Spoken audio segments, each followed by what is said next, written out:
All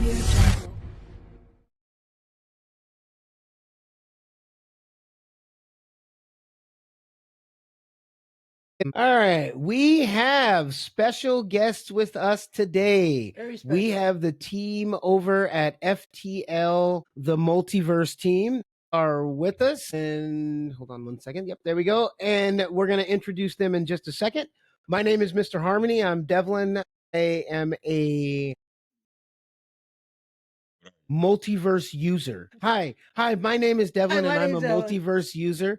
And next we have Iceman Stan. Hi, Iceman in the multiverse. That's my name there. And Mike Stan in reality. And I too am also a multiverse user. Yeah, I'm Doc Messiah Smith.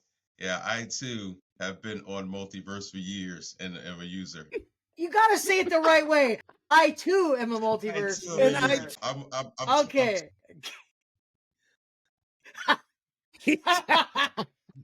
My addiction runs strong. I wish I could say I was one day clean. I was in there this morning.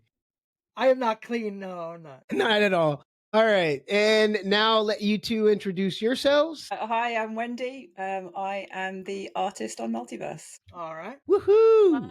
I'm Dora XR in Multiverse, and I cover everything from the support through our studio operation and a little bit of business development on the team. So some stuff that might be, outside of Multiverse, making sure we pay our bills and things like that. Yep, exactly. Nice. So we have, and everyone, this is episode number 30, by the way, just so everyone knows, this is a big deal for us. So we are on episode 30, which is a pretty big deal for us. We started out, and so just for you guys as well, we started this podcast through Multiverse, and it was just in case you guys, Wendy and Dora, haven't heard the story of how we all got together and how the podcast was created and all this good stuff. So we'll just give a little quick. So Doc, I came into the Multiverse after Doc was all there and then introduced Icy. And so we all three came together through our travels and realized that our differences that we have politically isn't that big of a deal in the big picture of how much we do have in common. So we realized that, yes, we might not line up politically, but the love that we have for each other and we respect each other, we can have political conversations and still go out there and shoot each other in Zombie Town or do some crazy stuff running around. It all started from that. Well, that's great. Hey, that's the multiverse spirit, right? Yes. Right there. And congratulations on episode 30. We like I think each that's other. a milestone. So yeah. Well done. Yes, team. thank you. We met each other and we liked each other. Yeah, can I get Doc's perspective on how we met? I just want to hear Doc say it. Yeah, let's hear Doc's perspective on how we met. Yeah, because he pimped us out. Can I say that? Former patient. Yeah, Rob. Yeah. Hey, look, Wendy, Dora, I had them working for me in the metaverse. I had them on each corner. Yeah. He had us work in the streets. Selling apartments. Selling apartments. They helped me build Utopia to what it is now. And thank you very much for that, Pegasus, guys. I really appreciate that. Yeah. But I had it's them amazing. I had them working. So we had to. Any new people that came in, we had to get them over there and get them in the block. We were info people. We just didn't have the look. They had to prove themselves. Dora, Wendy, you got to understand. They have to prove themselves. They just can't show up on our platform and go all. Have they proved themselves yet? He said, "Are they still proving themselves?" Yeah. I was hoping we were close. There'll be a exam. You know that it'll be like a test that you have to pass. There will be a test at the end of quiz. All right, so let's get going. I have a couple questions for you guys. Actually, we all have some questions for you, and we know that you each have your own roles and responsibilities on the team. Dora gave a little bit more information, but I would love to hear not only what you do on the team and what your role is, but if someone has a problem with XYZ, they're going to be contacting Dora. Or if there's a problem with XYZ, they're going to call Wendy. So can you kind of give some examples of where, if there's a problem or if somebody's having some issues or anything like that, where this is your department, this is who you would talk to? Maybe I start. Go ahead. With Dora, me. go for it. We'll start Pretty with much. alphabetical order. Yeah, I'm going to completely pass the buck, and just for the sake of the listeners here, that all queries should first of all go through Dora. Absolutely. Sorry, Dora. Oh, guys. She is the filter and the cataloger and the general first point of call, but she is the best person to then triage everything and send it out to who actually fixes the issues. Oh, that's the tough job. Perfect. Yes, that was Yeah, okay. so- That was And half I'm the here, answer. you know, in the Eastern time zone. So I'm in Tampa Bay, Florida. So Okay. Oh, are you? yeah, so really? I'm matching. Oh. I am, yeah. So I'm matching a little bit, you know, time zone of actually majority of our multiversers out there. Yeah. So because yeah, UK is starting a little bit too early for me, but you know, towards the afternoon as well, checking our support inbox, any bugs reports and things like that. I also focus on the storefront, so storefront's approval. If you have any questions, or if you are, you know, waiting for your storefront to be approved, ping me. I do create the events, as we were chatting earlier. If anyone wants to have their events featured on MetaQuest website, we can do that and promote them to a larger audience of all the, you know, headsets users. So that's a great tool for everybody out there to get a better exposure, not just internal events on Discovery menu, but you know, going beyond multiverse audience. I send out newsletter as well. So if you haven't signed up and you haven't seen it, please do gotten sign up. I have not seen it. No, honestly, I have not seen it. Really? No, really, I shouldn't have guys? said that out loud. I But said that in the Oh, you updates got room, it. click You got that it. Yeah, I to got do it. Put I a just got link your new in one the you sent out comments recently. somewhere. Yes, so definitely we can share. It's on our website. That's another important, you know, place Yes. to go. Yeah, I go there a lot. Multiverseupdates.com. So we do have. I created like a separate tab for a newsletter, so you can just sign up over there. Or head over to I the think updates most of room, you- and there's a door in the updates room that you can. There is actually. Exactly. And we view it and sign up. also publish the newsletter. Indeed, I update the link in the updates room. And at the bottom of the newsletter, there is also a link to sign up. So you will definitely find it. We can obviously share, in the Perfect. comments. Nice. To join. Yeah, so the newsletter is out there. It sometimes gives some sneak peeks, as we were talking about. So do check it out. Sometimes we have some promo. So always good to see what's happening. And on the website note as well, I do update our website too. So if you are a newer user, maybe a little bit still confused about things, you know, how to do events, how to register a storefront, how to make an apartment offer or something like that. We do have a lot of tutorials there. We keep updating And you guys them. updated Wendy a lot. and I, we work we work on making sure that they are looks updated. really good, by the way. It looks really good. You guys updated it a lot, and I like the new updates. You put all the new skins on there and all the new stuff. It looks really good. I was looking at it. Yeah, so do check out multiverseupdates.com. We do have the update section and tutorial section as well out there. So that's a good point of getting all the latest and greatest. But then, as Wendy said, our updates room in the app is another space. Yep, definitely. Check. We do feature it on the Discovery menu at the moment, so it's very easy to find, and obviously from Grand Central as well. But on the Discovery menu featured section as well, that's another space that you can get promoted with your amazing creations. So if you would like to be featured, it's very easy. Just reach out to me at support@FTL Ltd with your URL of your location. So the only thing you need to make sure that it's feature ready, meaning that the Discovery menu section needs to be filled out with the images and a nice description, because that's what will be shown. And any location can be accessed directly from Discovery menu. For featured events, it works a little bit differently. If I do an event that is being featured, it will only teleport any visitors during the event itself.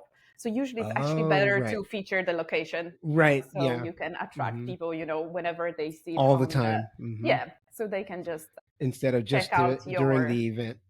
your storefront, your mall, your gallery, your podcast studio. So Yep. We need to do that. We need to do that. Yeah. Yep. Definitely. So Yeah. real quick, we got a Money Talks, which is Russ Thomas in there. He says hello from Daytona Beach. Oh, Yay, nice, multiverse. nice. Yeah. Yep. But So he's just saying hi. All right. Harmony, Yes, sir. one of the things that we're constantly having new people taking a look at our podcast, and one of the things I like to interject with whenever we're talking about multiverse or Web3 or VR platforms is exactly what it is, right?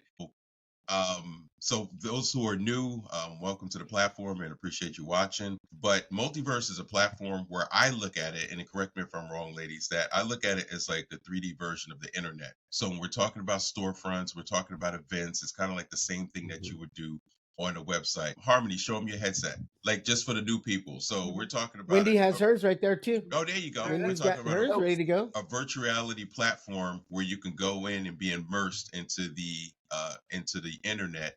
And they always say the internet itself right now is a one-person platform. It's like singular, like I'm here on the internet by myself. But virtual reality is a multiple person kind of existence, or how do you say it? Experience. I'm sorry. Yeah, exactly. So I just like to tell people that we're talking about VR, Web3, and this brand new technology that's taking the world by storm. And multiverse, FTL is one of the platforms that's developing that world, so people can socialize, create businesses, and really develop and excel in this new technology that's coming. So that's my doc. Yeah, that's my Dr. yeah, Smith that's experience. largely to expand on that, Doc. That's largely been the kind of the vision of what we saw multiverse as. It was when we started, 5 years ago. You got to remember that this word metaverse, no one really knew what it was. Everyone was talking about the metaverse, but no one really knew what it was because it didn't actually exist, and there wasn't a defined this is the thing.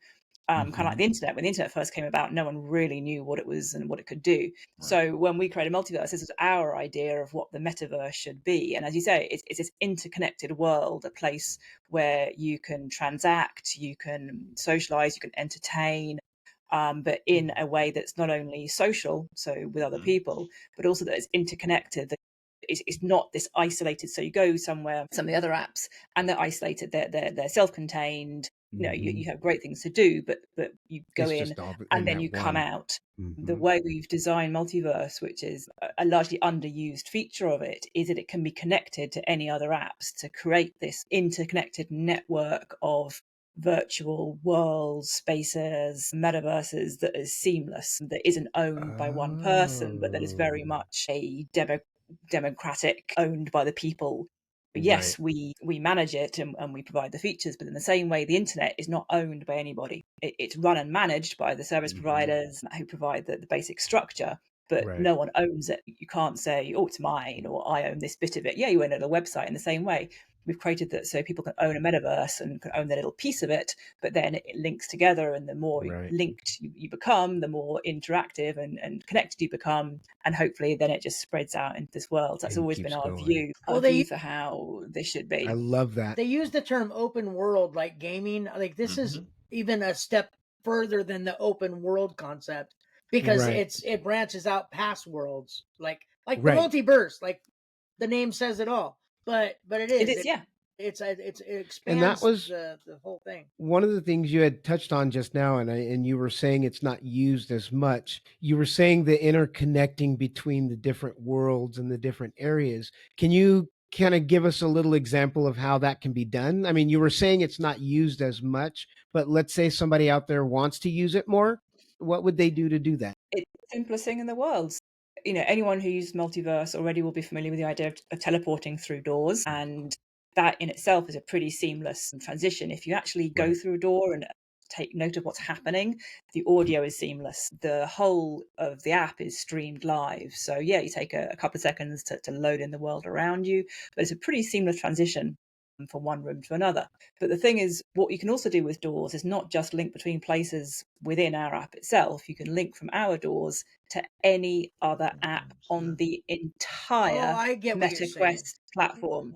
So if you go into so when you boot up your MetaQuest headset and you're in that little library room with your library in front of you, there's Gorilla Tag, there's VR whatever, chat, whatever, all any and every single app, they can be linked through a door in the multiverse. Now, what does that actually mean in practice? That means that when you click on that door and you teleport through a door, rather than exiting the app, going to the home room, going to the library, going to that home room, going into that app, it will take you straight to that app, provided you've purchased it already and it's downloaded on your headset. If it hasn't, it'll take you to the store page so you can purchase it. So we've used this, for example, to promote the Flip, which is the game that we released last year. If you head over to the Flip showcase, there's some big doors there. You click on those doors, it will take you straight to the Flip app without having to exit or go through any kind of loading areas. Likewise, in the Flip apartments, if you click on that big kind of shimmery Flip logo, that will take you straight into the app. So what you can do with this until recently. Yeah. It's a bit of a trick one I put in there. But yes, so if you have your favorite apps, you can create a little space in our app, lots of doors around the edges, and link them all to your apps and say, hey, let's have a I have done that. I exactly like we were saying, Gorilla Tag. So I created an environment that you just walk up to the door, and I got the picture of just different things in the meta. You know what I mean? Just different games and stuff. Yeah, like a little tailgate party. Meet me in the multiverse. That's exactly why I did it. Together and head out together. And it's easy as pie to do. There is no coding or fancy stuff involved. Simply, every single app has an ID. This is the ID issued by Meta when you create the app as developers. You issue that ID. You just put that ID, type it into your door destination, and it'll take you there. That's all you do. Just that easy. You know what else I noticed too? Now, a lot of people okay, so I've been in your platform since the beginning. So, and I look beyond the stuff that you put in front of us. I always think what's behind that. So you guys did the Flip. I noticed that you can go to the Flip and, if you click that link, but also looked at the room. So I said, look, so I see what's going on here. So think about the corporate aspect of it. So Flip was a free skin to create, to bring awareness to the Flip game. But then I'm thinking, well, corporations, the future of that. Like a corporation creates a skin that's free for the members. Because remember, we're talking about multiverse. We're talking about a platform in the future with the goal is to have hundreds of thousands of people running around, activities, socializing, businesses. So I looked at the Flip as just a precursor of what you guys are looking in the future to have corporate entities create skin. Now, I'm not putting words in your mouth, and everybody in the multiverse don't go crazy. They're not saying this. I'm just speculating. Okay. Disclaimer. Now you just gotta tell these guys, because they'll just go. No, that's absolutely right. And in the past, we've had spaces. We've had VEDX, which was Adora knows much more about that, a large virtual reality educational platform. Right. We've had, I know that's no longer active from the joke side of things, from the joke comedy clubs. They had their own custom spaces. So there have been various companies that have come in and said, yeah, I want a little custom space. We've had various talks of things which haven't yet come to fruition. But Tri-Virtual Roundtable is going to have we're going to have a space eventually. Yeah, I want to say you guys have your own spaces and whatever you're passionate about, you enjoy the way. I love level of customization. So enterprise clients, they'll get a full customization, but even as just basic standard level clients, you can still have a serious amount of customization in some of these areas. The storefronts, you can kit it out in your entire design. You can have a door linking to your podcast, a door linking to your actual if it's a game you're promoting or other area to your website. You can make this a very much a 3D environment. Landing pad. And now with your and it's not just indoor spaces, but now you have so much customization for your land, so you can design your entire district. You can use all those amazing immersive that Wendy immersive. Creating. I love that word. It's immersive. It is. I love and very immersive. social as well. Like we were saying, some spaces out there might be a little bit isolated. This is super social, immersive, and very creative as well, because we provide all these tools for anyone to easily customize things, make it unique and their very own version of the metaverse. Yeah, I mean, a great example of this is the Art District, which is one of the very, very first districts that set up. It was a collaboration, a union of artists who came together, who've got some amazing galleries, who all entered the same space and created the little district. And there's several of these throughout the place as well. There's over in Paradise. In Paradise, in what was the other one? Various other malls that have been set up. Yes. Really come together and created these really unified spaces that really, once you're in there, you're in this environment. You're seeing all of these different traders and artisans and creators just doing some amazing stuff. And no one can have failed to have noticed with the recent plot stamps that came out with the outdoor forests and the more environments, how that has completely changed the feeling when you're walking around. You're like, wow, it's yet another layer of you're actually in this space. And the tools are still limited. We're rolling that out all the time. It's going to take us a while to get that really big library of stuff, but there's already an amazing amount of stuff. So people like over in Lovelace Gorge in the steampunk district, they've really created this lovely environment there with the churchyards, and some people have they've gone through the library and found just the right things for their area and have really made it this perfect ties in with what they're trying to do. That's one of the things I like the most. Go on, Icy. No, I was going to say with Dora, she was telling us all her duties. Was that pretty much what you were done with that? Like, is that what you do? I'm just yeah. I think no, I know we got off topic. Well, that's all. That's all? No, she was done, and she was sending it over to Wendy. Yeah, okay. I was like, that's all? You mean that's all you do, Dora? I mean, maybe you should can get give paid us a less. little bit more? Maybe you should get paid less. Dora, that's not what I was saying. No, because we started talking to Wendy, yes, but she didn't actually. No, she passed it off to Wendy. I know, but she didn't. We didn't actually talk about what she actually does. She just went into what she's doing and what we're doing and the details. What exactly do you do? And if someone had a problem, so are you asking like on a day-to-day basis, like when she wakes up in the morning? Yeah, do you brush your teeth? Like exactly like no. Hi, Chris. Good morning. You know. No. Like if we had a problem with our storefronts not being done, we would contact Dora. And I know we contact Dora now first for everything. Now that I know that, but so you know the important thing. Yes. So as we were saying, just to kind of a couple of comments. So just for anyone, because we started talking about doors and how much potential is there, not just linking your own spaces within Multiverse, but even to other apps. So again, we do have tutorial where you can have step-by-step how to use your doors if anyone, is confused and doesn't know how to do it. Also, shout out to Alison Morano, because I think she's trying to do a lot of connection with different apps. It is. I saw that. Check out the Chamber of Commerce. Yes. Exactly. So please do also connect with Alison. She might give you great tips on how to connect different apps and how to make it all interconnected. Yeah, she's got the new game that's work. out there right now. She's also quite an expert in the deep links and things like that. So yeah, I was just going to touch. I was going to touch on that. Yeah, I don't that know was my next. That was my next question for Dora. I know you also do the deep links. Can you kind of elaborate before you do that? Omer says hello. He says hi. Omer. Yep. So also, if you can kind of elaborate on the deep links and what they're for and how they can be used, because I know that's another feature that's not being used as much as it probably should be.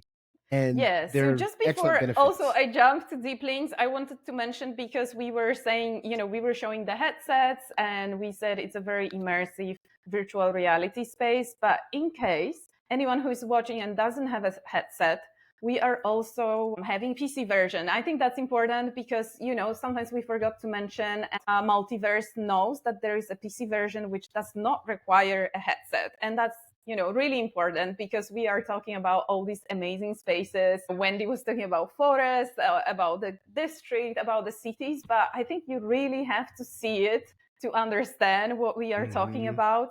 So even if you don't have the Quest, you can join Multiverse from your PC, and that requires creating a Meta Quest account. But from there, it's pretty easy. You just download the app link and you can run it on your PC. You will see everybody there, whether they use PC or a headset, so it's all synchronized.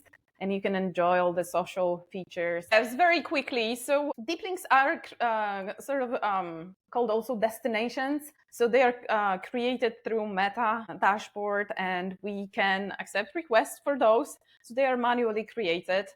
And what it is a link that will let you teleport to a specific location in Multiverse from anywhere, from, website. You can promote it on any of your social media.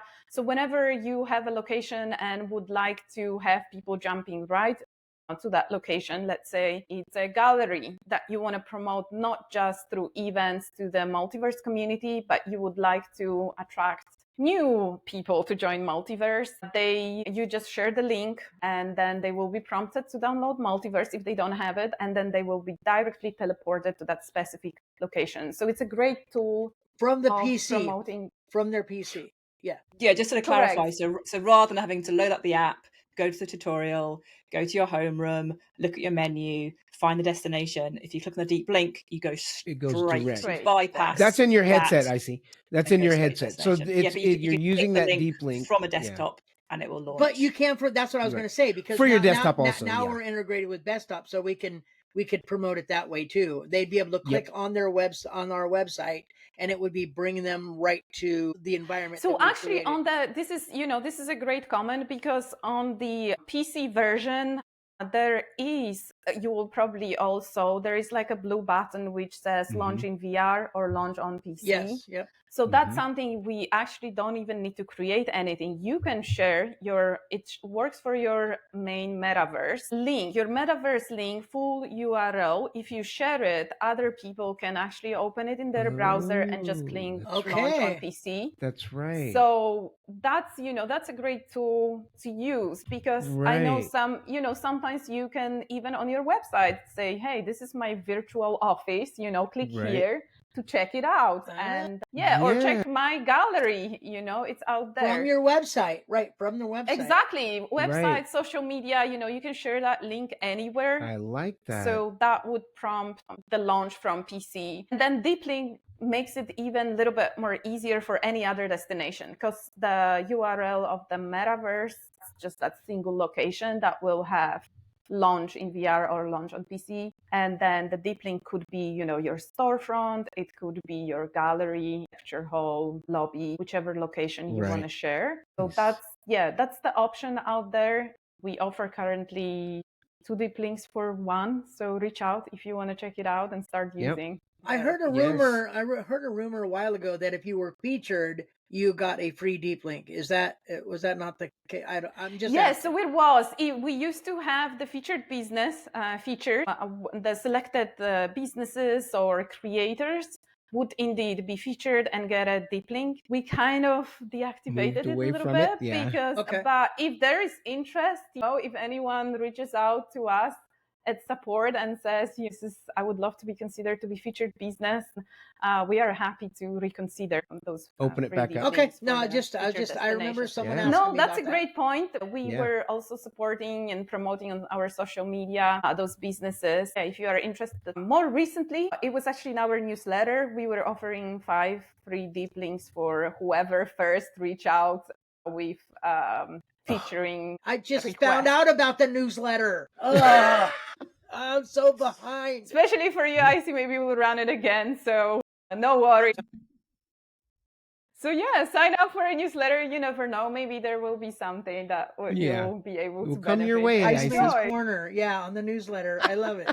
I love it. All right. Okay. So Wendy never explained what she does there exactly. Yep. We were waiting for Wendy. Years. So we are currently at FTL a 4-man band, and that's the core team. So it's myself, Dora, Ollie, and San. And I guess each of us kind of represents the 4 corners of what a dev team, a dev studio would represent. So I am the art department, Ollie is technical and is production, and Dora is business management. But any studio, you're going to have roughly those 4 areas with fewer or more people in. Over the years, we've sized up, we've sized down depending on need, and we do call in contractors as and when we need them. But That's currently how the setup is. So we each have very defined roles, but also with crossover.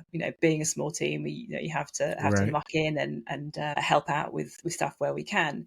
So it's never black and white, but as roughly, as Dora said, she handles management, customer facing, a lot of support roles, a lot of just the admin and day-to-day managing of things. With Ollie is the tech side of things. He does the coding, the hardcore maths and development, and creates the structure of the app.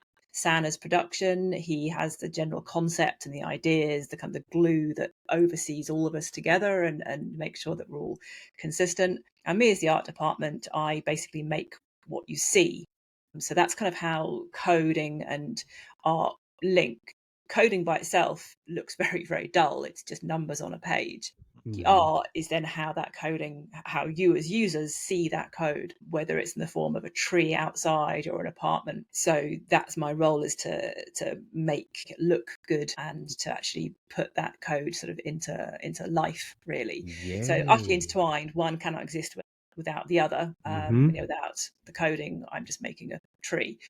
You can't do anything. You can't do with it. You can't put it down. You can't move it. You can't even see it without the coding. So the coding is what makes it visible and everything. So so in more in depth with the art side of things. So I do 3D modeling, and this is in the low poly style of Multiverse. A lot of people said, "Oh, it looks very cartoony. Why is it so? The graphics elsewhere are so much better. This looks so cartoonish and childish." That was a conscious design choice when we first launched Infiniverse, based largely on the headset limitations, the size of the world that is streamed live. You walk around a corner and you see the world streaming in. We have to be pretty tight about what we can do with that, but also we think it looks kind of cool. It grows on you, and I think there's a very unique look familiarity with it too. I love it. After a while. I like it. Yeah.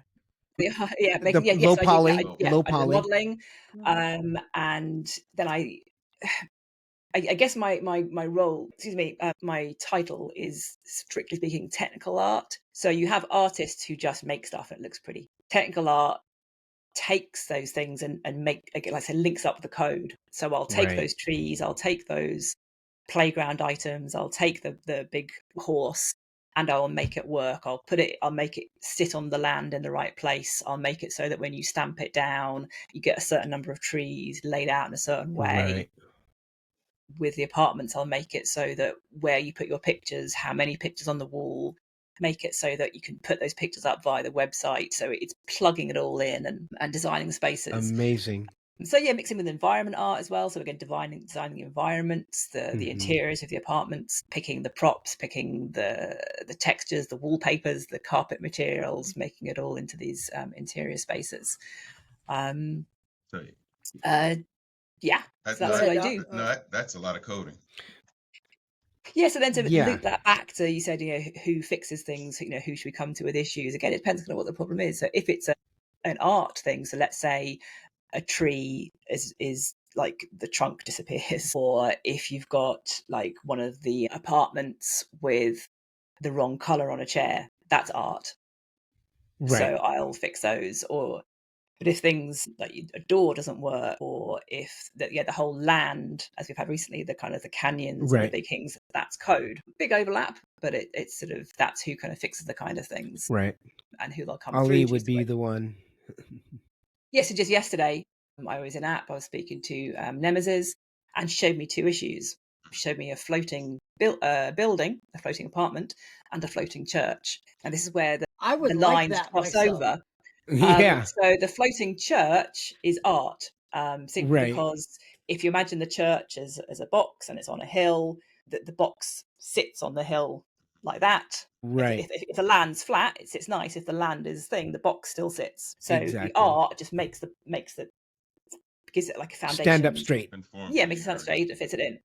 The floating building, that's actually code, because the way the buildings are created, and the little kind of layout and the way they're sort of set up with the icons on the front and the addresses, that's covered by code. So even though on the surface it looked like two similar things that were floating, they're fixed by different people. Well, the way I look at it, I'm muddying the waters, but that's Yeah, no, that makes sense. Makes a lot of sense. Well, so I think new people have to understand, like, there's a lot of people in the multiverse. There's a lot of buildings. There's a lot of apartments, a lot of trees. Like, and now you explained like what everybody's role is. It's a small, so it's not, you got to realize nothing's instant, right? Like, you know, I mean, there's going to be little mistakes that pop up. That's just the way the world is, you know? Exactly. You're going to get a floating tree now and then. I mean, what are you going to do? It is, and the way with game development, it's so intricate. You will fix one thing and it will just randomly ping something else somewhere that you didn't. We're experiencing that right now. It's like an algorithm, right? So it's like you have this one main part, but it kind of comes down to many parts. So if you change one part, it may change the algorithm at that particular part. Yeah. So, but some things you didn't even think were connected. As a case in point, and this is going to be something that I know people get excited about, the Ferris wheel. That has been sitting there in the wings for a long time. So in essence, just to kind of fill in a little bit of backstory here, the Ferris wheel was released by mistake. When we were designing the initial round of statues, we thought this is great, but you need to be able to ride it. We don't want to release it until you can ride it. But it got released by mistake. A couple of people stamped them down. So let's take it off for sale so people can't put them down. And it turns out the moving seats were quite trickier than we thought, or they just weren't given a priority. So it stayed in the wings until I've been saying, right, can we get some moving seats, i.e. seats when you sit on, if the thing you're sitting on is moving, that you move with it rather than you sit still and the thing just moves around. Right. So I've been honestly plugging on this fact, moving seats. And then finally, Ollie had a bit of spare time and he goes, right, I'm going to do this for you. I'm going to get these moving seats. So he did it and he goes, moving seats in. I'm like, yes. Boy. Oh my gosh, we can do so much Where's now. the clapping? Like, Where's the clapping? Yeah, hold on. Okay, hold on. I'm fired. So I need says, to hear okay. So no. There you go. No taking it. So Ollie says he's got the moving seats in. Stop. No, you're being like Sam. This is what Sam does. Sam then goes off on an absolute roll of, right, what can we use these for? You can fly on clouds. We can put seats on the dragons. All this stuff. And I'm like, okay, let me just test out the Ferris wheel. Let me go back to what we originally wanted. I thought, okay, I'll copy, put the seat on, put the code on, and went into test. And I thought, something's wrong here. The whole thing was foobarred, basically. Looking around thinking, this is something's really weird. I don't want to go into detail, but basically the LODs were complete. Anyone knows what a LOD is? Every model has 3 LODs. You normally only see one of them. You were seeing all 3 of them. And I was, this is weird. So I said to Ollie, look, something's up. The seats have made, because no, that's not possible. Code. It's right there. Like, but it is. I take the seats off and it's fine. I put the seats on and it go. No, it's not possible. The code can't do that. But it has. It's grown and he was brain. adamant this wasn't. And then I happened to be mentioning this to Chris, my husband, who again, as many of the OGs will know, Chris was the very original team. He founded FTL with San. Ollie came on very, very shortly after, but he was the original coder supreme of the whole multiverse. And I was saying, we've got this weird thing at work. I've got these seats. He goes, oh yeah, there's a little thing in the code somewhere which, when an object's moving, I can't remember what he said, but there's some compiler issue when an object's moving that makes inactive items become active. Or I didn't really understand it, or something like that. Right. So I then said to Ollie, look, Chris reckons your code can do this. And I think the response was, okay, I'll leave it. Which is his admission of being, okay, maybe it does. So we are still waiting for that to be investigated, hence why I say don't cheer yet. So we are close to getting the moving seats. Yes. But there is an issue that's, this is one of those random things where it just triggered off something that no one knew was there. It had been put in for whatever reason, but it'd never been activated in this way before. And it took a random comment to my husband, who no longer was part of the team, one evening, to him to go, oh yeah, this is a little thing I wrote. Oh yeah, it's that thing. So it's massively tangled with what you do. But yes, so yes, folks, you heard it here. You saw a very brief sneak peek. But moving seats are so close you can almost touch them. Yes, and that Ferris wheel, the Ferris wheel first thing out. The good thing about Ferris wheel first. when you guys do things like that, again, I always look slightly beyond, right? So exactly what Sam said, exactly how I look at it. Mhm. So once you Me get too. that seating mechanism, now all of a sudden that could be transferred to other things. Game on. Motorcycles, you got Like the ATVs jetpacks. And thanks for getting the jetpacks faster too, because faster. Yes, Yes, thank That you. little boat Thank plane. you. Faster jetpacks. Yeah. Whoa. Hold The little on. boat plane in the marina. People said you couldn't There we do go. it. That's for the Now, I jetpacks. will say that. Wait, what about the marina? Wait, what? The little boat plane in the marina. Oh, Yes. yes. I love it. Fly. Yes. I can't All wait sorts. But it's good. Okay, though. Doc, you got any questions? Let's hear your questions, Doc. Come on. Back to you, Bob. Yeah, back to you, Bob. No. Come on, Well, Doc. You got I- questions. Really? It was my question time. No, go ahead. No, I'm totally messing with you, Iceman. What were you gonna say? all I was gonna say is how you said that Gamersan ran with it, right? You tell him we can do one thing. I was in there talking to him, and he was saying, "Yeah, they said exactly almost like you were talking about." They're like, "Well," I said, "Well, why can't you do that? Just do that." And they're like, "We can't do it." Like, no, I want you to do that. And it's like, it's not possible. And he's like, but I want that. And it was like, he kept going over and over. And I'm like, so now when you said that, like he ran with it, I can totally see why. Anyway, Yeah. I think that's what kind of makes the team work, that makes it good. It's pushing the things in that way. Yes, Sam comes up with stuff, and a lot of it is utterly crazy and unfeasible. I like it. But that like 5% of it that's just crazy enough that we can do it. That's what pushes you that little bit further. And he has those ideas, and he has those whims of fancy. And in the same way, when I first joined the team, as some of you may know if you follow things, when I came on board, I had a very non-game background, and it was a complete sideways step for me. So I knew very, very little, but that meant I didn't have any constraints. I didn't really know the rules.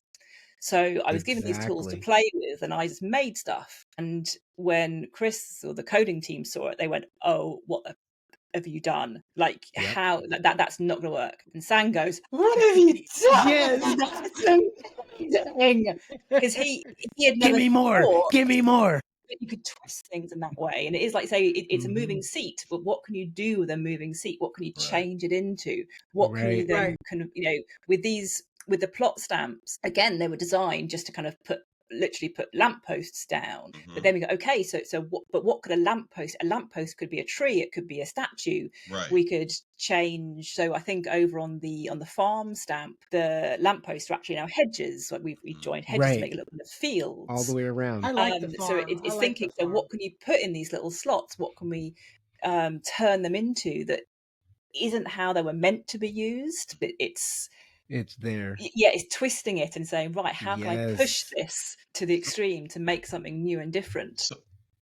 And that's, I think, how the team works, by throwing out these ideas and listening to you guys, because you guys will say stuff, and then sometimes they go, hang on a sec, that's interesting, and it will then come into I'm sorry, Doc, go ahead. What was your question, Doc? I was going to say, so I am looking at it from the right perspective, because Wendy just explained exactly how I've been thinking about this platform since the initial aspect. When you come out with new stuff, obviously there are going to be people who like it and people who don't like it. And when I explained to some new people, I said, no, if I'm not mistaken, it's all about the coding. Because once they can do this simple aspect of this idea, whether it's opening loot boxes or the jetpacks or whatever, that could be translated to other things. Like you said, the moving seat of the Ferris wheel, or the seat, and be able to go around. So that's what I like about it, because to me, this whole project is like a layered project, right? At one time, it was just streets. That's it. And some names, right? And then you start layering the coding to a point where now we have this coding. Not only can we do this and can we do that? Like, for example, like we want atomic missiles on our jetpack so we can blow people out the sky. I know. We'll be able to do we want to fight. Yeah, because we have the gun. That's just a dream of ours. We have the gun mechanics. The thing is, we also have to be very cautious with things, because we get a lot of requests for things like, I've just been playing the what's it called, the fishing app. We should have a fishing game in here. Right. Or I've just been playing we should have a golf game in here. Right. And what we don't want to do is reinvent or recreate what other people have done. Yeah, there's a fishing app. If we tried to do fishing, it would not be as good, because we're not a fishing app. We haven't got the manpower or the bandwidth, the ability to yeah, the wherewithal anyway to compete with that. So yeah, we put a little mini golf course out for a bit of fun, but it's not walkabout golf. So we want to be careful about copying things that other people have done just for the sake of a quick win, because it's not going to do it. It's not going to work. We need to remember what we are and what it is we're doing, and then keep forward with that. Yes. Yeah, it's we don't. People say, oh, we need more things to do in here. We need more stuff to these other apps have got this game. Well, yeah, woohoo for them. That's great. Yes. We're not that. We're not a game. Yeah, we have entertainment. That there's entertainment aspects, there's game aspects. We've added in a gamification of a sorts with the loot boxes, with the XP, with the various interactive items. You can find ways of playing in there, but we're not. It's not about points. It's not about. Again, with Zombie Town, you have that little side of things, but we have to try and remember the core of what it is we're doing here, trying to create this metaverse, trying to create this user-generated, controlled world that we're doing. So yeah, it's a Sorry, and very importantly, yes, you mentioned that bandwidth, and while other apps might have some phishing, but they don't have a massive streamed world, open world out there. So that's something really important to keep in mind, that the app already has so much content as well. And as we mentioned, we're already pushing, a little bit beyond the headset. Oh, yeah.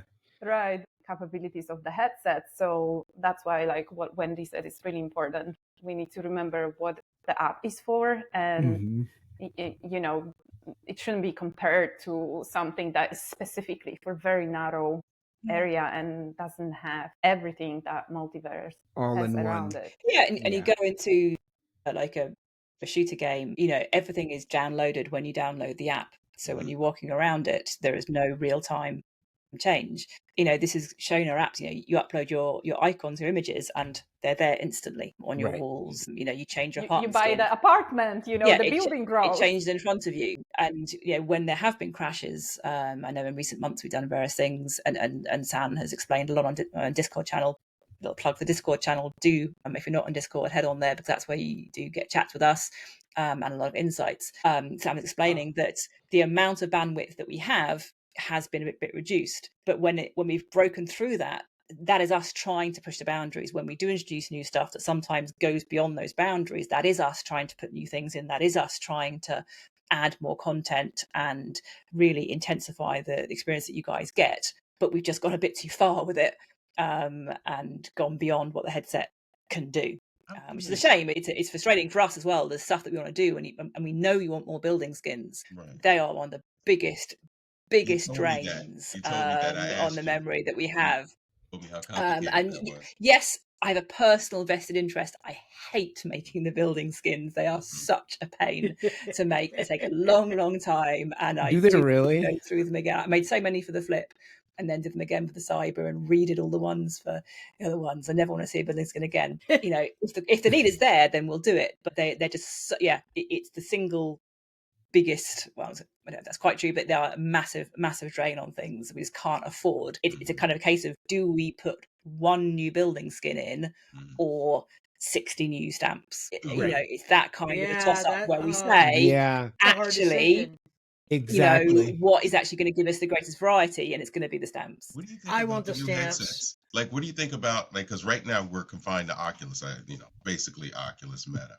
So what do you think about the new headsets that are coming out in the future? I had to back out a little bit, so I'm not sure if this question was asked, but as far no, you're good. As far as the intro, that was one of my questions coming up of multiverse with these new, like the Android XR or XL that's coming out. And I think personally, I'm going to say from my perspective, Meta's going to have some competition, because I think there's some restrictions that whenever you have competition, they try to improve upon what you did. It's like, oh, you do this? Okay, we're going to do this and try to make it better for people. What do you think about these new headsets? Do you think there's going to be more competition? Their processings are going to be accessibility. better? Are we going to be on them? Multiverse, is it going to be available on them? Unless Dora has input, I suspect San is the one that you want to ask that question. I know. He's the one that's much on the board with things. And feel free.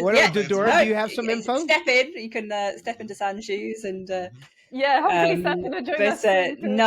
Your hardware isn't isn't my forte. I'll answer it. Yeah, because that was my one. Go That ahead, was my Doc. question. Well, Doc said No, I he's say got I'll the answer answer. it.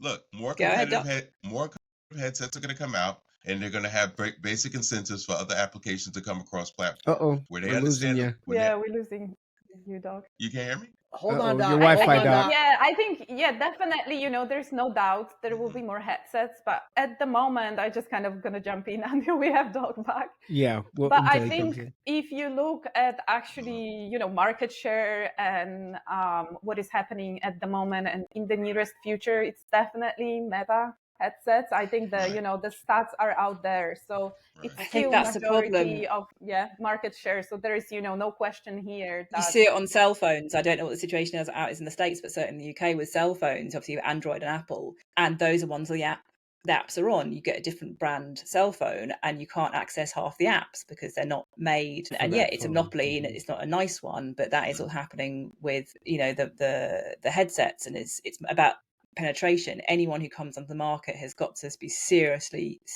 big competitor to be able to the get Google, even if it's a better headset, that won't matter. and It's getting the might take numbers a lot of people. time as well, right? Right. Meta's That's had a little where bit too Meta much is. head start, and that's kind of what I was thinking. Also, with these new platforms coming, the new headsets coming up, will it be compatible, cross-compatible, and with the newer headsets as they start coming out? I don't know if is it exclusive only with Meta? It depends on the hardware, depends on how they Right. make it. I think anyone, well, I would assume, I guess I don't know about hardware, but I assume any hardware developer with two brain cells will make it compatible with existing apps, because no dev team has got the capacity to be able to do a complete report over to a brand new hardware that is untried and hasn't got an audience. So it's going to be in their interest to make it as compatible as possible, just to have a hope of surviving. Who's making that new one, Devlin? Google, Google and Samsung. Samsung. Yeah, so they got money behind them, so they could probably make it cross-compatible. Yep, cross-platform. I'm going to toss something else out there. I understand Oculus has the right now they have the monopoly, but 99% of the world is still not in VR yet. So the audience knows about it. They've heard of Web3, they've heard of blockchain, they've heard of all this stuff, but they're still not there yet. So it's different than the internet, where if you come into this space, billions of people using the internet every day. To think about VR, yes, Oculus has their positioning, but 95, 96 conservatively % of the world is not in VR yet. So there's still that population that hasn't even stepped in here yet, that another brand could come in and say, hey, take a look at us. Exactly.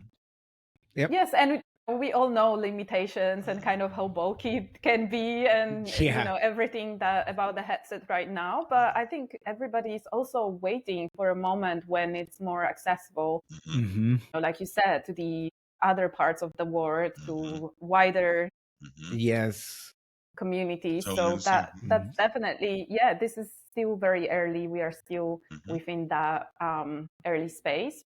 I think there's no doubt, you know, with AI and everything that is happening, that there can be a lot of progress. And even just from the sort of hardware perspective, we know how much improvement there can be to make it. Yes. I was talking to someone new, fairly new, and they were in Horizons and Multiverse, and they said Multiverse is my favorite. There's way more. She loved it way more than the other platform, and I thought to myself, well, they're different platforms. Obviously, they're different, goals for the platforms. But she opened my eyes to things that I didn't really think about, that I took for granted in the multiverse. YouTube, the different, like how the ease of putting pictures up on the wall, all these things that she's like, that's so hard to do over there, but it's just easy here. So I just basically took the platform for granted a little bit, honestly. And it was designed.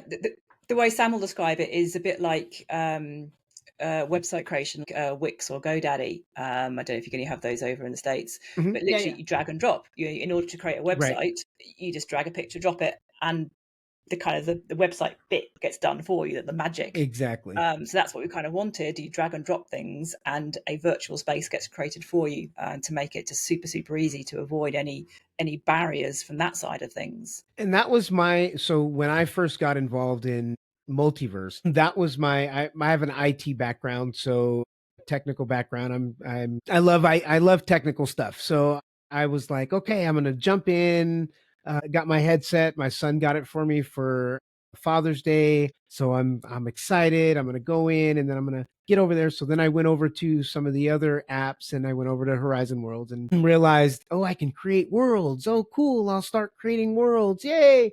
Wait, no, it's not that easy. Wait, hold on. You got to change this. And I like the ease. I was like, well, it's not that easy. Then I went looking and then I found multiverse. And once I found multiverse, and then I realized that I can make these rooms infinity. I can make the pictures on the walls cater to what I want. And it was just drag and drop. And that was the big sell for me coming into it, is I can create this great environment where I can advertise my kids' stuff, my family stuff, everybody I love stuff, and I can just make them their own room and make it catered to exactly the way they like it.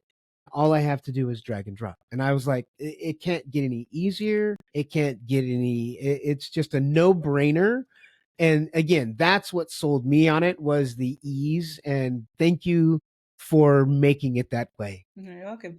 And also another thing to add that is possibly overlooked from users, but from a dev side of things, is we can add new stuff that doesn't require an update. So we will put in new templates, new rooms, the planetarium can grow, and it doesn't need an update. That's cool. I didn't even notice that. Yeah, No. I did from notice our side of things, it's great because it means I can produce endless content. And I don't need to wait for an update or plan an update with things. Some things, and that's huge, actually. That's actually really big stuff. So with brand new features, with brand new tools, that'll go with an update. But yeah, just new rooms, new samples of the same thing. You just literally create metaverse, and it's created. It's expanded the whole app into it. However many rooms you want to expand. Do you want to buy 10 apartments? You buy them, and the app has expanded. It has grown, and you don't need to update or to save or download. I didn't even think of that. It's just I really didn't think of that. That is, that's really, actually, that's pretty big. And how that, okay, so Wendy, if you don't mind, if there's anything you would love to share, special treats for us, that, if there were something that were to, I mean, I'm just going to throw this out there. If there was like a pirate ship. Oh, if there was, I would be on board. I mean, we would love, no, I'm just kidding. But anything, I've given Wendy access to be able to share her screen, and hopefully we get some treats. I'm just throwing that out there. You see, on the one side is a bad time to ask, because I'm actually quite up to date with stuff that I've released. All of the plot stuff went out good. And was live. There's a few little rooms in the making, but there's not actually much that is in the pipeline. So in a way, it's a bad time to ask. Sometimes I'll have I have a question. Shed loads of stuff. Hold on. Yeah, go ahead. But you have seen. Here we go. Let me see. How do I share on Zap? So you've seen various sneak peeks. Now, before I share anything, what I will say is this is from my editor. So this is not live in app. This is not the same as you'll see in app. Some things are different. The lighting is different, and it's also not finished. This is all work in progress. So people will jump on and go, "Oh, I don't like that chair." Yeah, exactly. It's all very much okay, work in progress of what we currently have. So I will reveal now, as everyone has been saying, that is going to be a new homeroom. Drum roll, please. Hold on. Let me get a drum roll. Let me get my drum roll. Currently, we are completely overhauling. We are overhauling the onboarding process for new users. I'm sorry. As you already know, you can mark buildings as welcome buildings. So what does this mean? That as a plot owner, you can pick any building and mark it as a welcome building. When a brand new user joins the app, they will be assigned a homeroom at random from all of the welcome buildings across the whole world. Yep. Now, these have to be unowned. So if someone else, even if you yourself, the plot owner, already owns the apartment, that will not be included in the mix. So it will be a brand newly created apartment in the building. So the building will actually grow when this room is allocated. Now, this homeroom is going to be pretty awesome. It will be the starting point for a brand new user. So this really gives you the chance to create a city that, or an area that welcomes these new people. With the first thing they see, the first experience of Infiniverse, of multiverse, will be this area. And we're setting up with some cool new bits and bobs. We do have a brand new template, and there will be an AI agent stationed in there to do part of the tutorial and the onboarding process. So what I will share now, if I can and I just wanted to emphasize what Wendy mentioned, because I think there was some confusion. So again, the apartments that will be assigned to newbies will be newly created apartments. So you cannot really decorate the apartment that is yours and then hope that, you know, somebody going to get it. Yeah. It's a newly created apartment, but as a plot owner, you can, you know, customize everything around that building. So your plot, you know, any storefronts that you have, any stamps that you're going to have on your land. So you can make it really nice and welcoming for the newbies. But the apartment itself, it will be newly created apartment. So also you will need to make sure that the building you're going to tag has, you know, unlimited floors or has, you know, 10 extra floors, because if it's maxed out, nobody can move in, obviously. So if it's unlimited one and you do it with multiple buildings, that obviously means more chances to get someone and you move in. Yeah, we are discussing the idea of maybe allowing a customization option somewhere, but this is down the track. So here we go. If I click share. Here we go. Get your glasses on. So this is the homeroom. New penthouse homeroom. As always, each penthouse and apartment version will be separate. Now, it is unlikely you'll get a homeroom penthouse because most of the penthouses are taken up, but this nevertheless is so when you arrive in the room. That is amazing. We have some new furniture. Look at that. Yes, more classy furniture. Oh. I hope everybody's excited as much as we are with this. Oh, look at the upstairs loft. I know. Okay. Oh, it's we can actually go upstairs, right? We can actually go upstairs. What? I'm trying to. That's what I'm talking about. Oh, that's what I'm talking about. Look at that. Oh, look at this. Now, see, this is what I'm talking about. This is the old view, so you will get obviously whatever view is outside the particular apartment will be seen rather than this direct. Oh my goodness. Yes. A big pirate ship would be so fly out and back in. And then look at that. Look at the patio. Brand new homeroom. So now can we get these still? Are all of them going to change? Penthouses change to this, or can we choose? So this is the homeroom. So whichever room is your homeroom, this is what you will get. And we can choose this as our new homeroom. We can choose this. I'm unclear on the ins and outs. We're still working on the very final details of changing skins, of switching, whichever. So as a new user, you will get allocated one of these rooms. As an existing user, your homeroom will become one of these.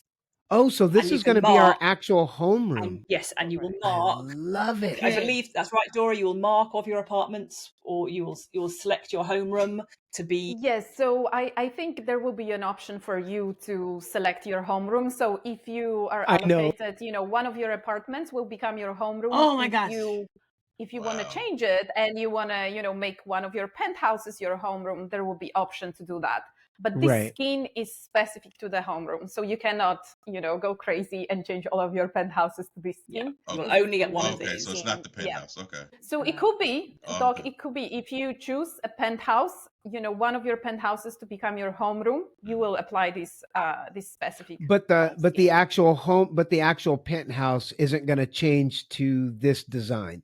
So this is just the homeroom design, correct? Yes, that's correct. Yes, whichever room is your homeroom will be this. All other penthouses will be but that's way whatever they currently are. Oh, I love this. Way awesome.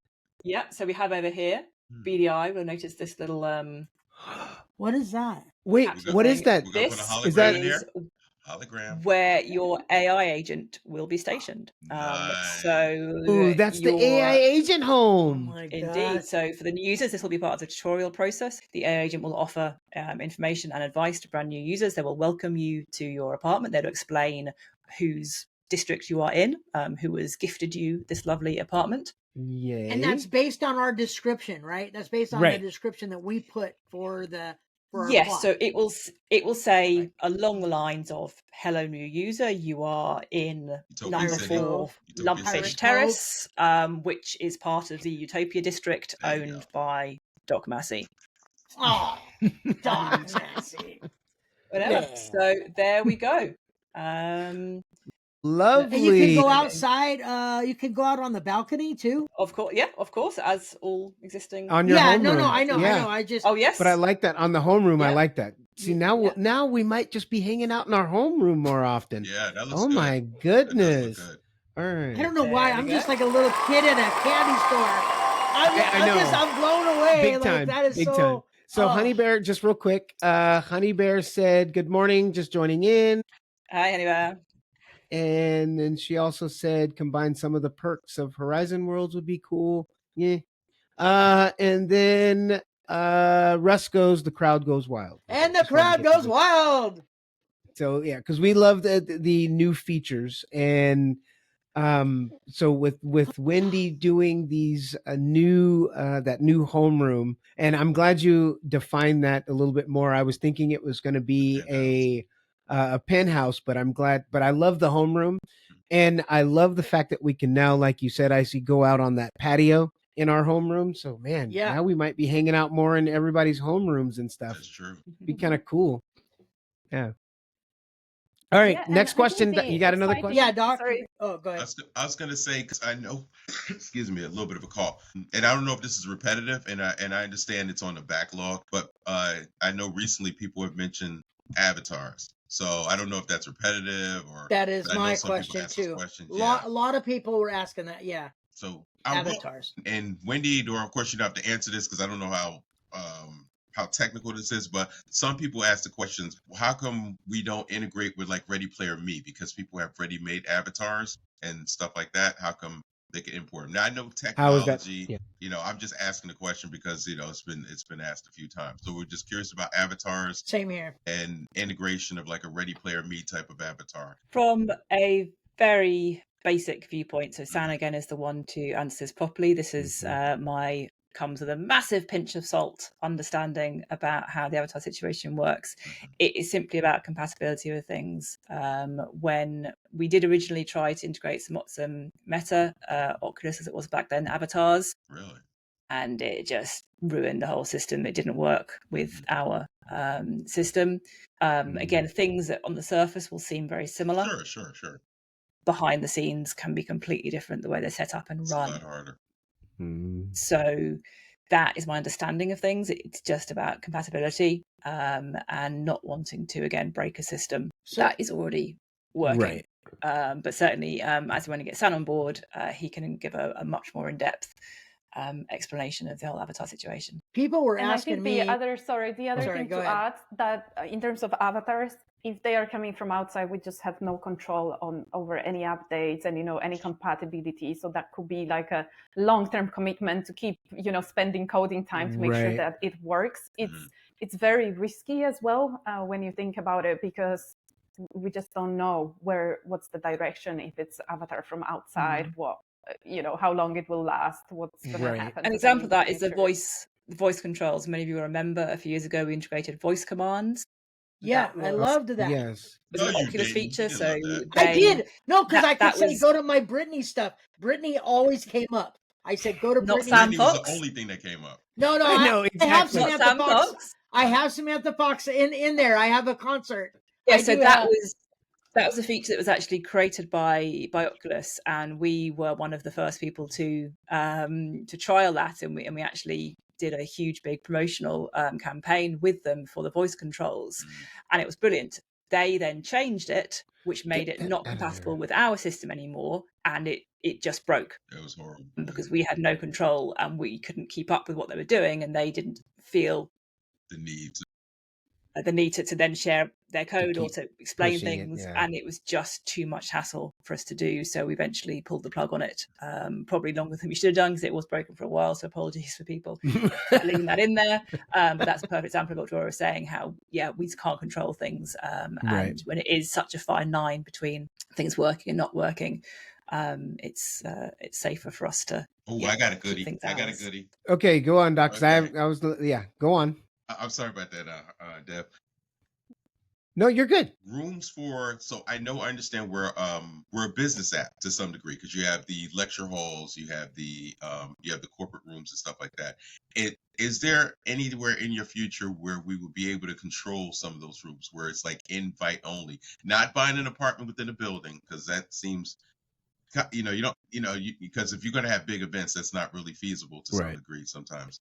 But if you have an event that's private, is there anything in the future where people have to be granted access to that room or something like that? Because right now, if you're having a meeting, somebody can just jump in. Like, we were having a meeting with the hello people one time, and some ignoramus from somewhere just came in and decided they want to get loud and get stupid. And that was before we had the blocks back, and just got really silly and cursing and stuff like that. So we couldn't really get rid of them. So the curiosity was whether or not we'll have rooms where we can control who comes in. We can lock it and have a private meeting, a private consultation, or something like Invite that. only. Invite only, and stuff like that. I mean, that's probably a long way of saying it, but is that in the future?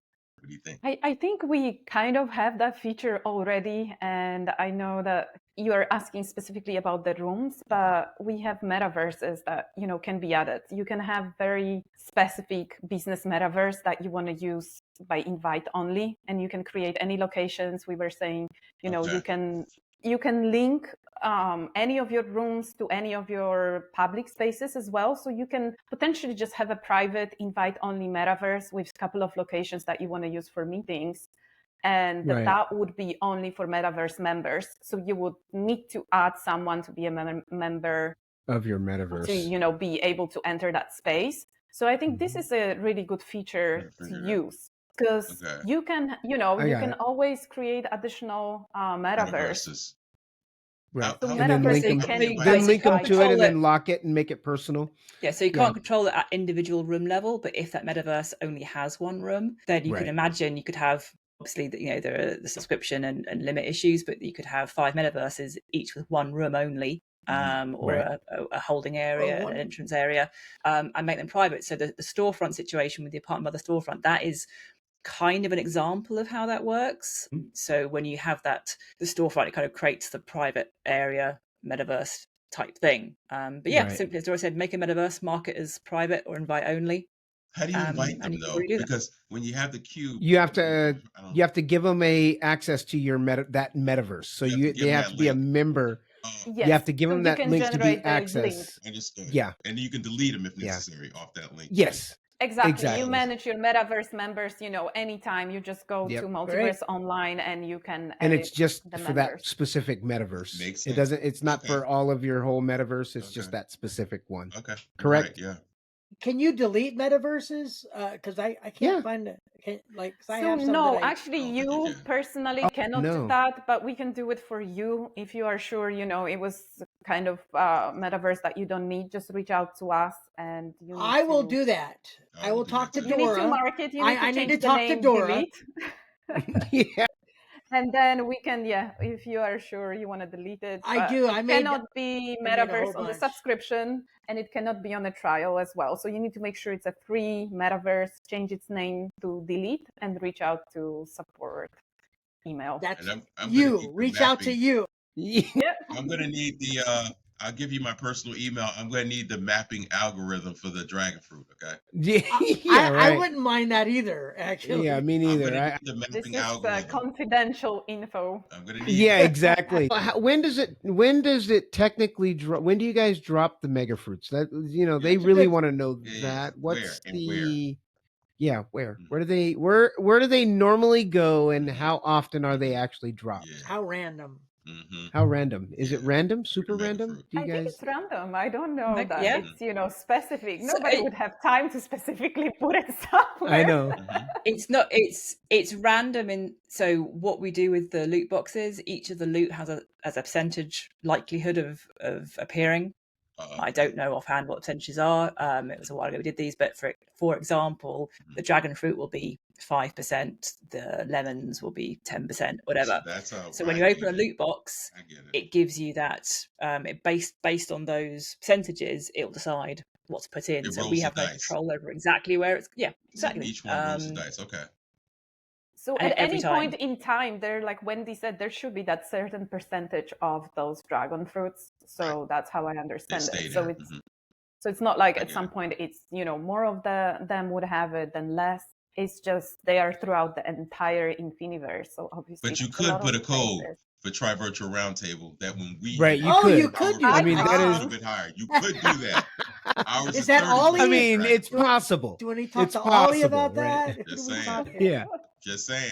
And likewise, when you eat the candy or eat the fruit, the percentage of what you get is then controlled again by ratios. Right. Oh, I noticed right, that completely. right. Yeah, that's Exactly. random too, for sure. Yep. Right, yeah. So But yeah, again, each time you roll the dice and what you get. one person was talking about the avatars, and I was saying about the Ready Player Me is like you were saying, it's a different platform. But then they said, well, we eat these things, and they change our avatars to like a Viking, or they change it to, you know, and like, can we choose those? And I said, I don't know if you could choose those or if that's in the future. So Because something that we had mooted at the time, and this is very much just, you know, discussion things, that there's no timeline for this at all yet. One of the things we've thought about is with the avatars is once you have unlocked an avatar, so you eat the fruit, you become the Viking, you become the football player. Once you've unlocked it, it then goes into, say, your library, which you can then store them, or collect a certain set, or maybe once you've gained a certain number of XP, you unlock more avatars. We were thinking of ways to and then you tie can it into switch that. when you want to. Yeah, so in the same Right. way that you can currently store the fruit and the keys and the modules Right. in your inventory, somehow storing the avatars in that way as well. So that was certainly the route that we were thinking of taking it down, somehow once you've unlocking it somehow. Right. Or maybe And then buying a pack of them for a certain amount of money or whatever. That's something like that. Something. Yeah. Yeah, but then whether it would be a permanent change, whether it would be again a visit change, again, all details that then, those kind of things are in some ways the last things to get decided. Right, exactly. Just the switch of things. Well, but again, it's as Dr. Massey very much said, it's every single thing often has a very long pathway to get there, and the steps that you're seeing now is then opening up the way to get the there. next step. Yeah. So things just like interactive loot boxes is a step further with things. Once we'd got the new the jetpack kiosk, that was a kiosk for further things. The plot stamps, again, creating more things down the line. So it's introducing these things.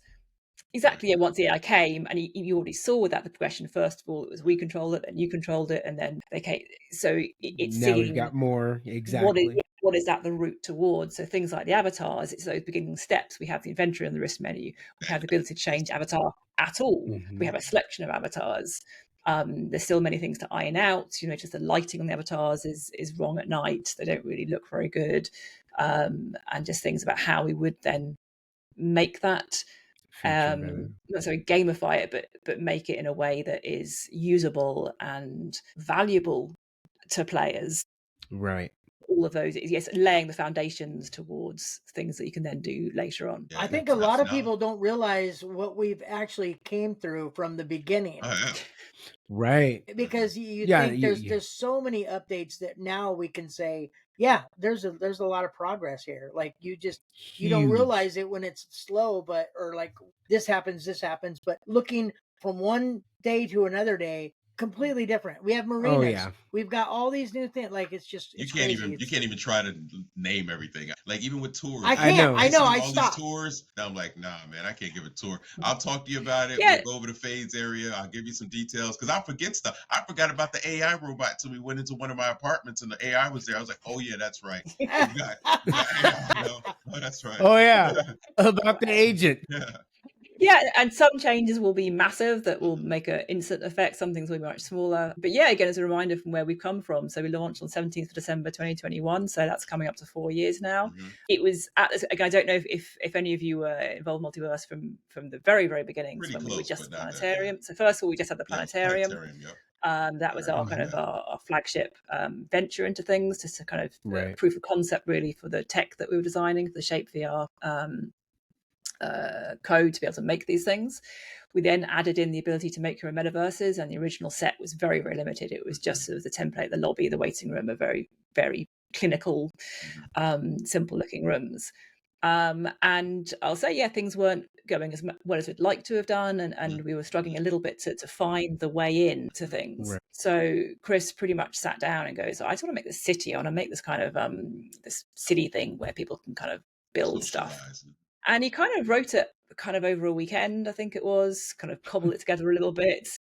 Over the weekend. And it was fairly soon, I think it was. I think he can correct me, but it was very, very roughly done. And he kind of launched it, and he sort of came in the next morning and said, I just launched this Infiniverse thing. I was like, all right, I'll pop in and see what it is. I didn't even know who'd launched it. And we didn't really think that anyone would be interested. We genuinely thought about 50 people might turn up. And it's like, wait, seriously, you've got to go in there. This is going. People are crazy, right? And we sort of went in, and overnight we were just absolutely flabbergasted. Buildings were just shooting up, and it was full of, and we didn't quite understand what had happened.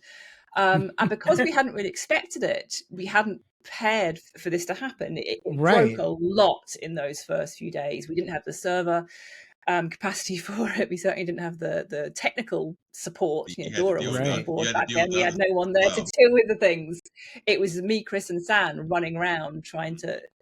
The way I liken it, and the sort of metaphor I've used, is we kind of launched this boat made of paper and string. Everyone jumped on, and the water started leaking. But because they wouldn't get off, we had to patch it up with a bit of tape and a bit of sticky dough, as it was sailing and moving, and literally hammer it and fix it up as we've kind of gone along.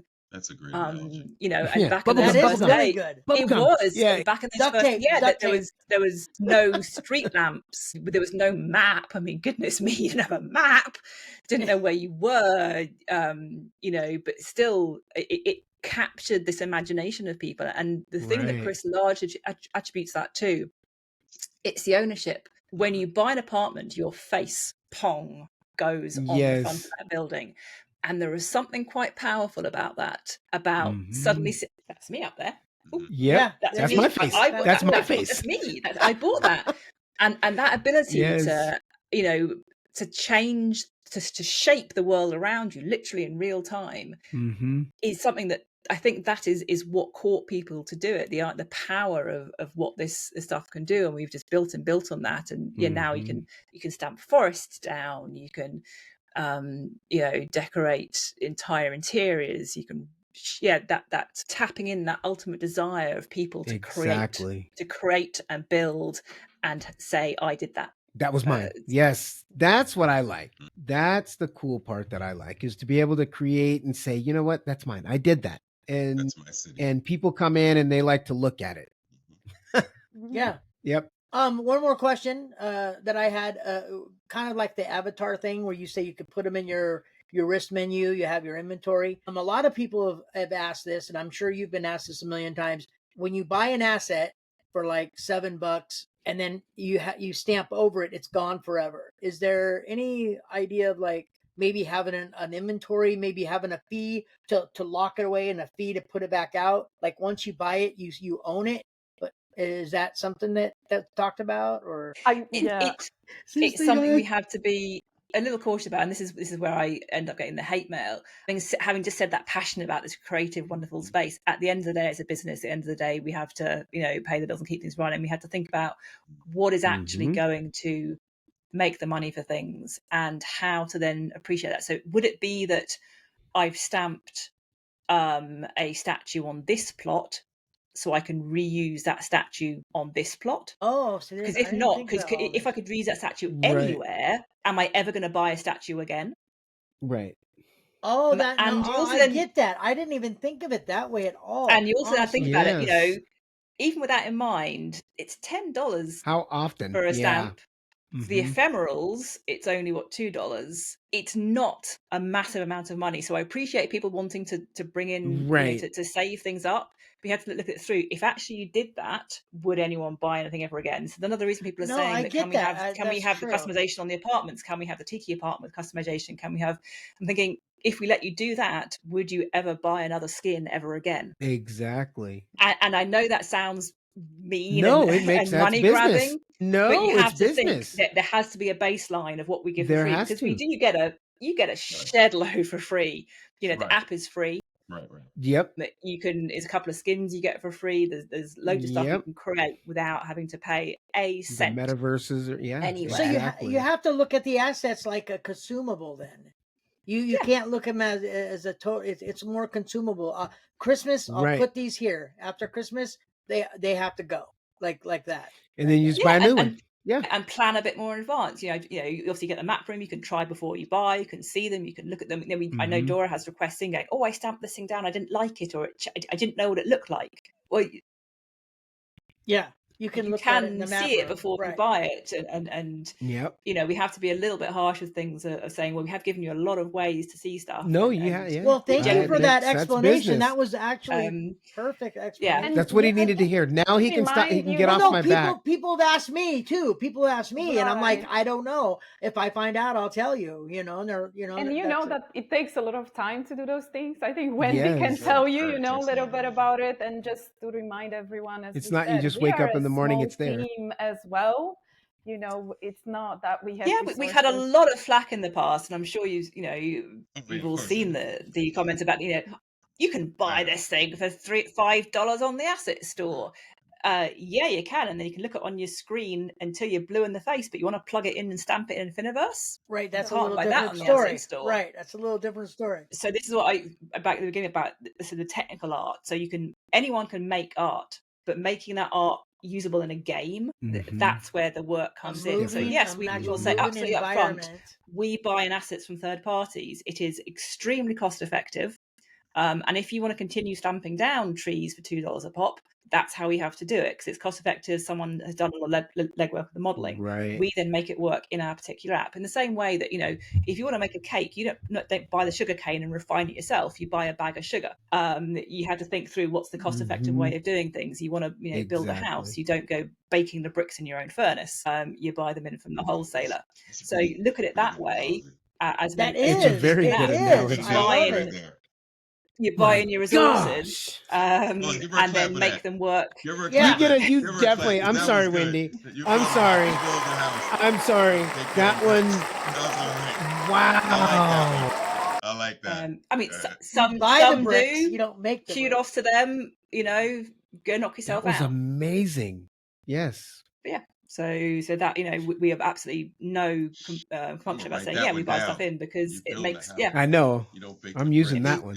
I'm definitely using that one. So just on a is there the future of multiverse as a whole and Infiniverse and all that stuff business wise? Is there in your opinion your future of what's the dream multiverse for Wendy and Dora? Wow. What's the dream multiverse? Even if it doesn't get there, even if but what would be the dream that you have of multiverse to look like or feel or be? I think that's such a huge topic, actually, and I'm thinking, because I'm checking, if Sun gonna join us, but I haven't heard from him. I was trying to stall.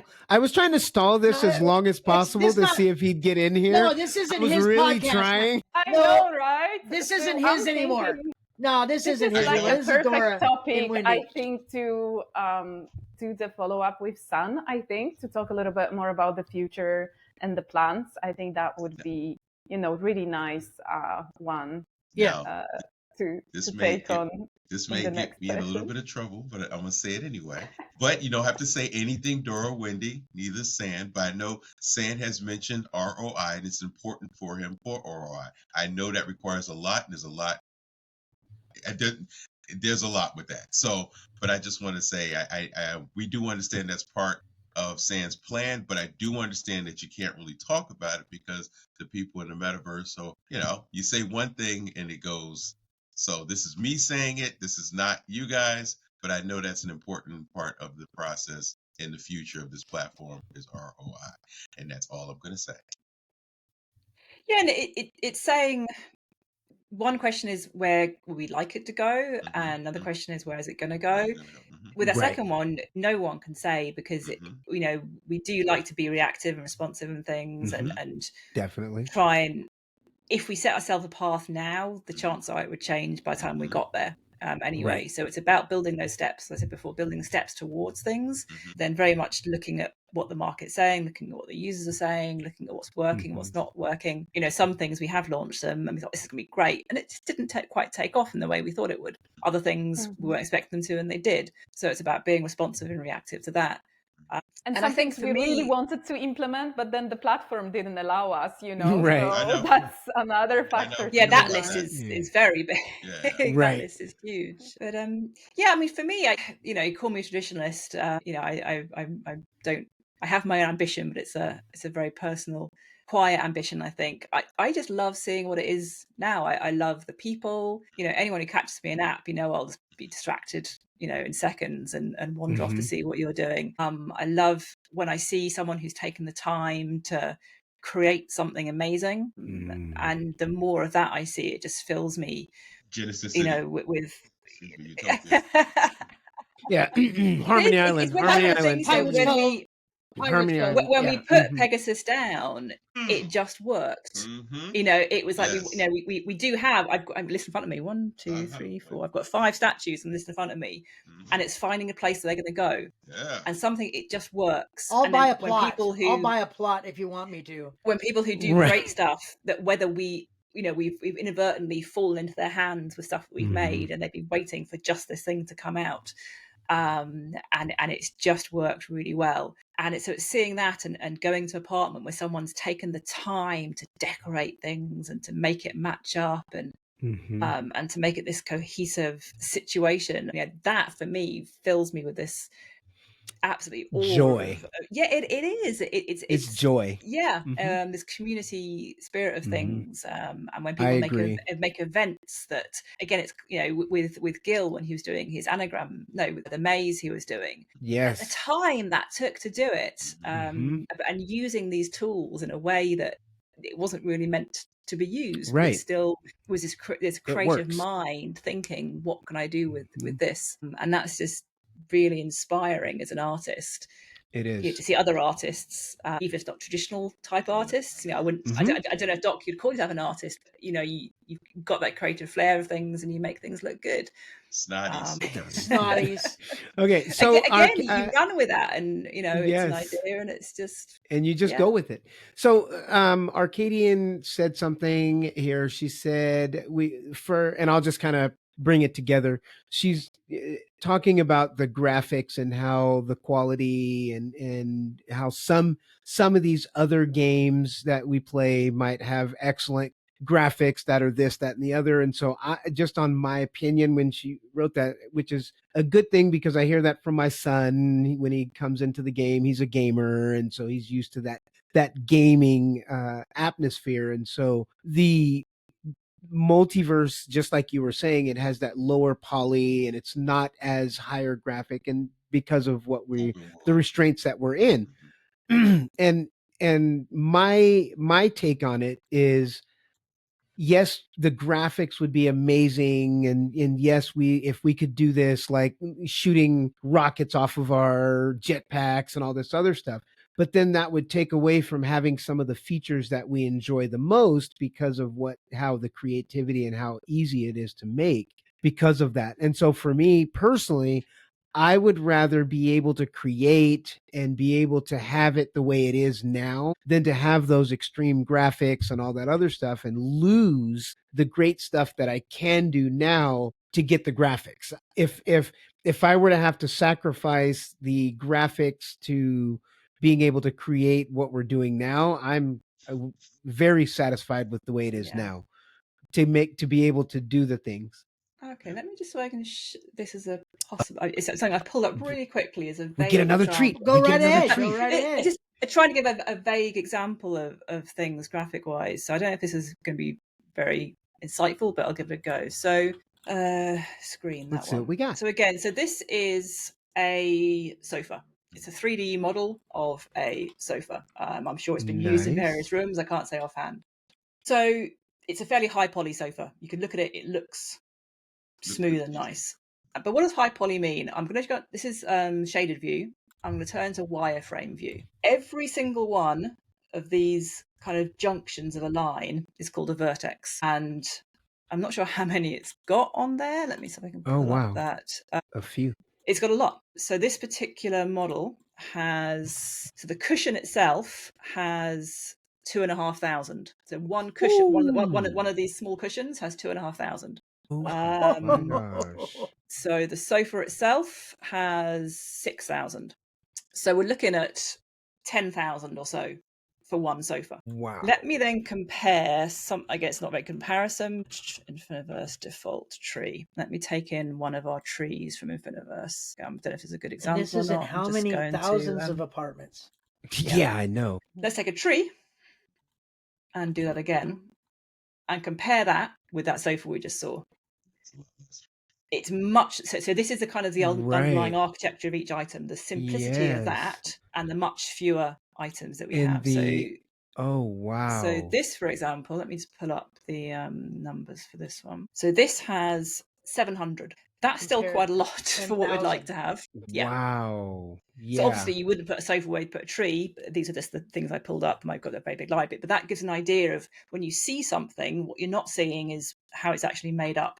So the trick is to use stuff that is as simple as possible in order to be able to put more things in. So imagine a forest, it's got 200 trees. Oh, yeah, exactly.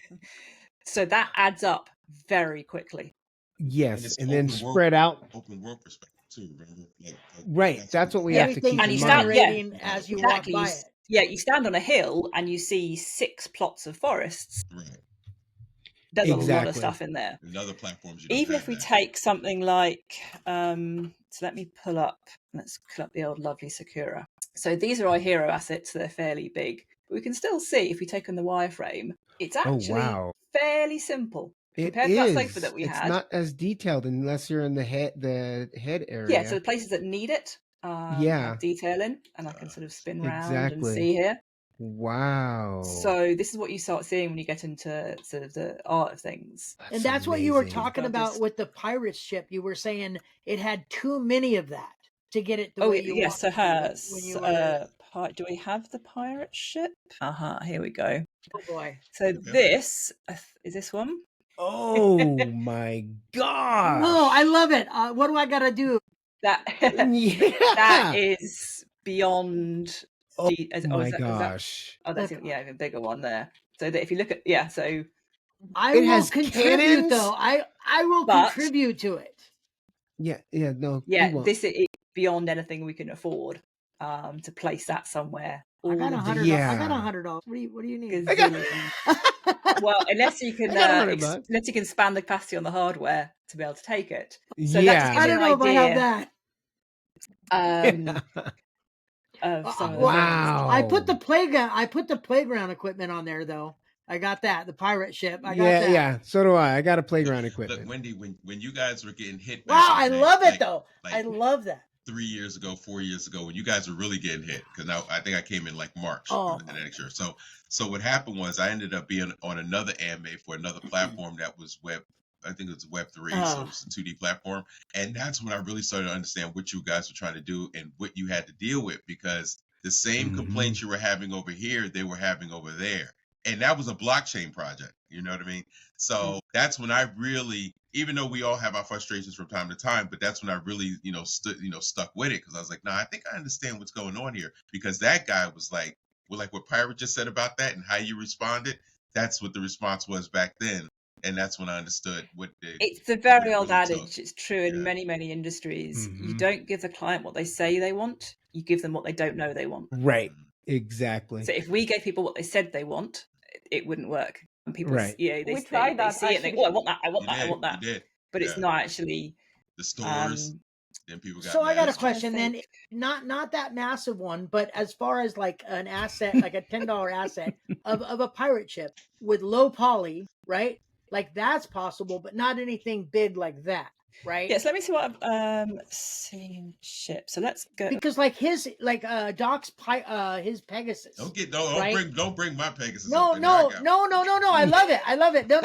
No. I'm saying like No, looks like that would be super high like there'd be like 10,000 or 100,000 of the pixels or whatever. So Roman was an amazing artist. He's a low poly specialist, and he works very hard to create things which are beautiful but low poly. Look at him. Let's take a little look at this. Yeah, I want to see the numbers. Yeah, that'd be awesome. Not that bad. See how simple that is when you come down to it. Yeah. But it looks so awesome in real life. I make sure to make your life simple. This in total is less than that sofa was. No. Thank you. See? Thank you. So What? It's an absolute skill at getting detail where it's needed, and not where it's not to where you don't need. And it's huge. Well, I mean, I guess it's just visually, that's what we see. And I'll be honest, I knew that was the perfect spot for something. That's why I inquired. I left it. Yeah, there you go. Because when you responded, oh, look at his little mouth. I was like, "Yep, I told you." I was like, "I told you." Like that was perfect the way it was situated right there. That person I was bringing around, we brought him to the Pegasus. Brought her. That's cool. Yeah, Everybody's and it is less. I like that. That's so, and that's because you've been able to hone in on that technology. Is that what it is? Well, it's been designed by someone with that in mind. They know what they need to go for, and so he's absolutely very skilled at making things. That's what I was going to say. Skilled. Yeah. Look, and you purchased that from just him, right? Well, Roman was working for us. He was working with us for a couple of years to design for the sole purpose of making these hero statues for us, all the city guardians and the dragons as well. So if you again, this is actually quite a simple chair now. If you look at this one, wow, it's much simpler. So it is. The looks are very deceiving when you see things. Yes. And in something like an apartment where it's a self-contained little area, we can have much more scope to make more detailed things because all you see is the apartment. It doesn't load in more stuff as you walk around. You can't put more things in there. Right. And it's also why I've had to be very careful with people wanting to bring their own assets, bring around that age-old conversation. Yes. Thank you for sharing all the age-old thing of people bringing in their own assets. When you go on an asset store, things will say, this is low poly. It is not. It is very much not things that are sold. They'll say that to try and sell it to you. And we just can't afford to have people bringing in stuff without really taking into mind these constraints. One of the biggest things I spend my time, even with the assets that we buy in, is then simplifying them and taking out detail that's not needed, reducing them down, making them much, much simpler. And things like the playgrounds that went in recently, they were really pushing the limits. I was just going to ask about that. That was part of one of my next questions is once you've gotten the ability to have the Ferris wheels, is that also going to be the time when we'll actually be able to walk on the actual playground equipment as well? Is that going to be? So that was a design choice in some ways. So we can currently make a surface walkable or not walkable. And so with the treehouse, I thought the first thing people are going to want to try and do is get up there. And same with the little watchtowers. I mean, if you come across the watchtowers, which are in the European temperate forest, people are going to want to try and get up there. So I knew I had to make that accessible. Yes, so the European temperate forest and the tropical forest, there is a very big range of items that you'll get in the central spot. There's a 1 in 2 chance of getting nothing, and a 1 in 2 chance of getting, I think it's one of about 30 different items. Some are pretty small, so you have to be right on them to see them. Some of them are big. Yeah, I stay right in the center. Whale. I stay right in the whale center. Skeleton.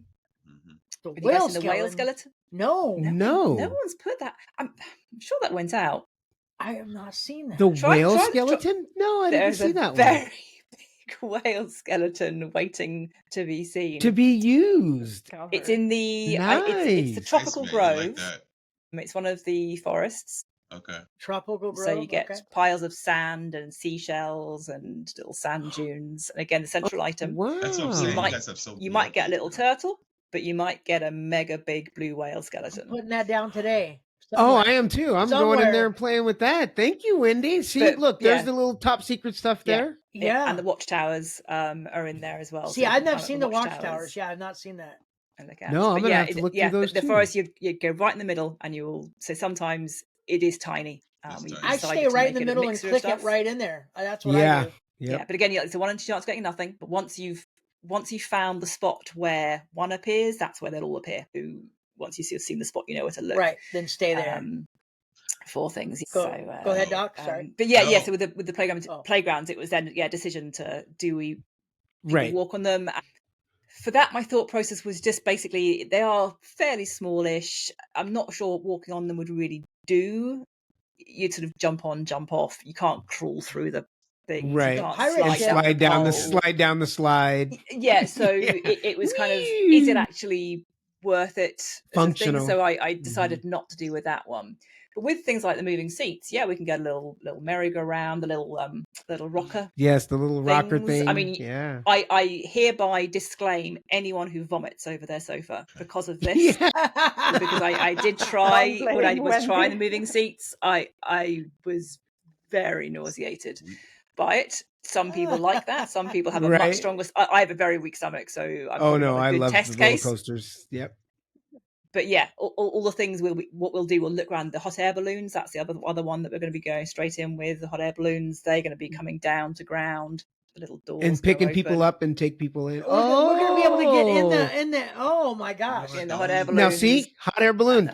I see. See, I knew I got a hot air balloon in my plot for a reason. I put one down, a red, white, and blue one. We might even let you mount Pegasus. Oh my! Oh.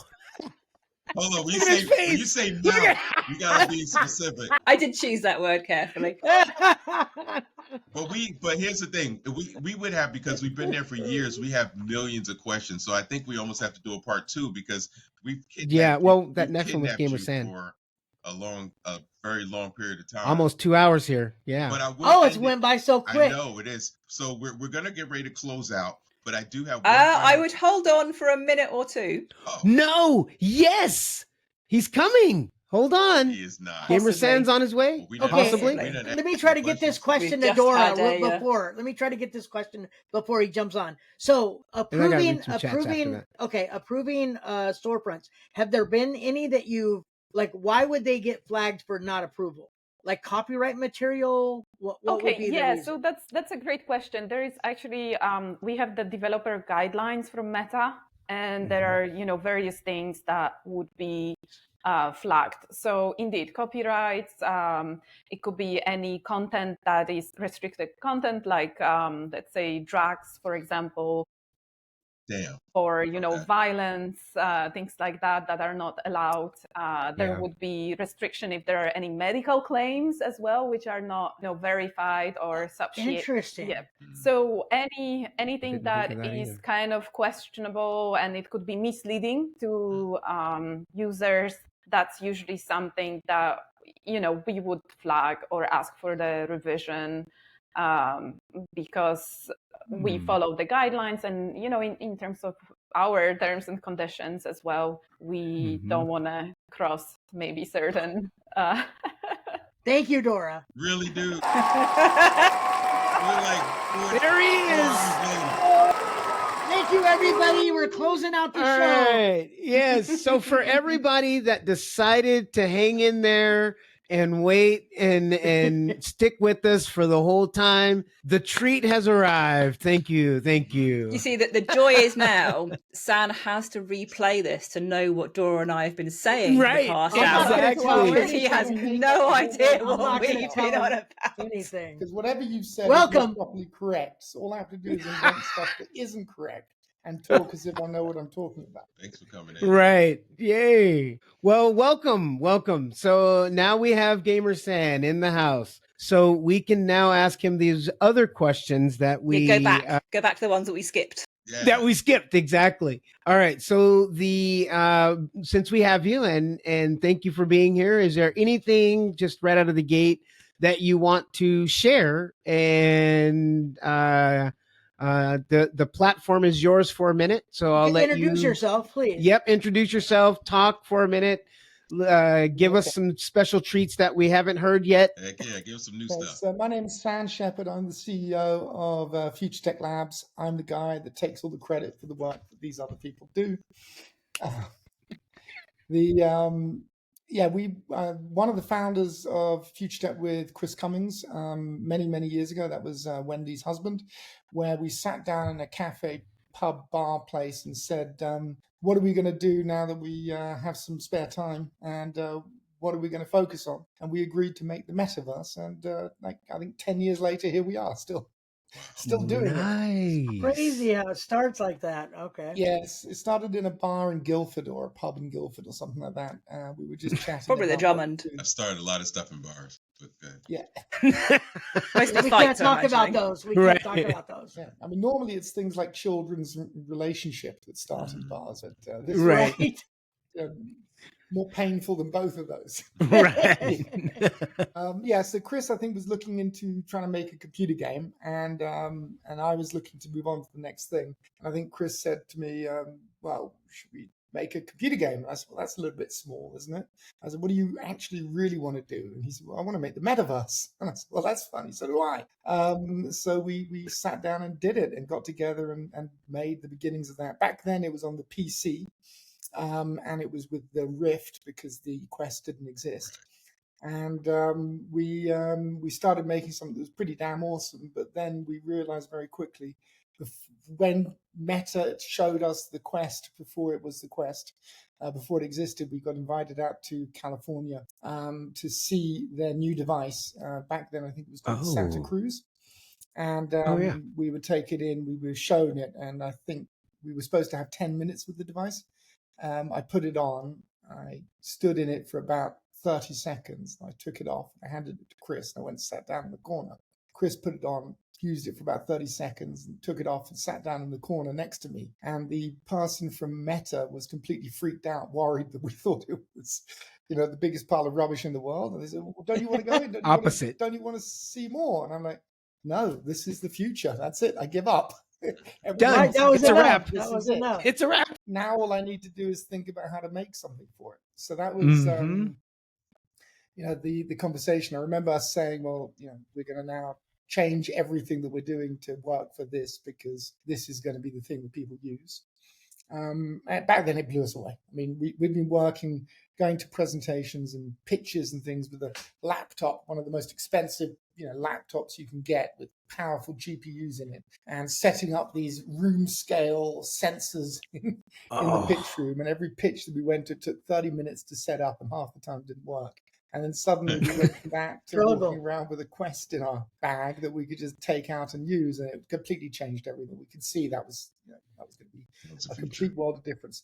But it did mean a lot of the things that we'd set up right back at the beginning, because we had been thinking PC, had to change. So we ended up thinking about the metaverse very differently. Back then, we were looking to import all of your bookmarks from your browser and generate in 3D rooms based upon the browser bookmarks you had. And we had technology to do that, to dynamically create an environment from a room that was found in your bookmarks folder and generate that as a 3D space. I remember seeing a really early concept. I think it was a big soda brand, a big soda company. You typed in somehow the URL that you would normally just see their website, and it skimmed the images, scraped the images from that website, put them into a virtual space, and made it converted, if you like, the website into a 3D space.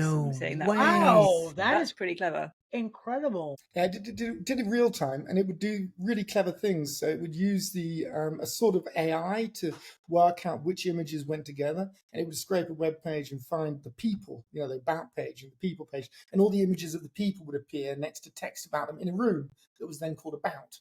And that was for the web page. So we managed to create environments that were for that. We could even do searches. You could do a search and get image results from that search directly into the PC and stand in a room that was generated from image searches. And that was amazing. You go in, you do a search. I can imagine. This is gamer's Yeah, thing. something Look like at that. him. Look at him go. This is your thing. Yeah. This is your, I like that. Hey, Gamer, I have a question for you though, real quick.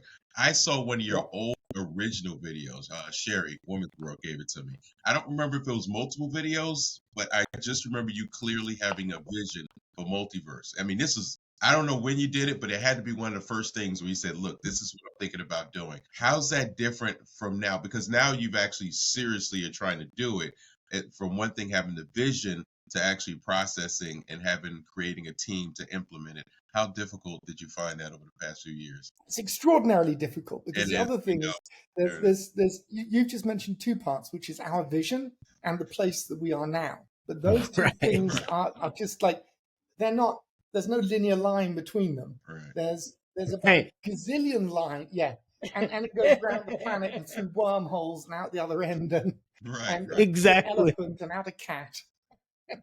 I mean, there is absolutely no straight line between those two places. And not only that, there's something I used to say when working in electronic arts, making games, was that you make a game based upon an idea. And one of the most difficult parts about making a game is that you have an idea of what's fun and what's going to work, but it never does. So whatever you make, you think this is going to be amazing. You make it and you're like, oh my God, this is shit. This is nothing what I wanted. Yeah, this is nothing close to what I wanted. This was supposed to be brilliant. And then you do a whole load of other things and you finally come up with something. You think, wow, this is amazing. I've got the most amazing product on the planet here. Let's launch it. You launch it, and then consumers come along and they're like, well, this is shit. Yeah. But I feel like this stupid little thing that broke, that everybody hates, that is actually the key part of the game. And then suddenly you have to develop that into it with updates and post, mortems on what worked, what didn't work, and suddenly that becomes the product. And you expand that, and suddenly you end up with Infiniverse. Right. Yeah. Like somewhere in the middle, right? Yeah. Somewhere we ended up with this guy. It's like a triangle. There's like what we thought was going to be cool, what we delivered, and where we are, and those three things are obviously what's still there. And then on top of that, you've got something like Meta coming along and changing everything all the time, so that the ideas of what you've got Meta are going to do this, so we're going to support that, because if we support that, then Meta will like us, and that will help us get promoted, and that will help us get noticed, and that will help us get featured. And if we get featured, we'll get users, and that will create the momentum, and then the momentum will start rolling, and we'll be off on a roll, and everything will be great, and we'll be sitting on beaches in Hawaii with Mai Tais. And here I am in a den. Not drinking Mai Tais. No Mai Tais, and I can't really see a beach anyway. But I'm sorry, go on. That sort of pathway to a destination is, I think, what Dora has seen from the outside and pulls her hair out and says, my God, these guys are nuts. And Wendy has seen from the inside and is like, I've got to get direct sound towards here, or I really like this, so I'm going to help push this part because this is the bit I understand and I like.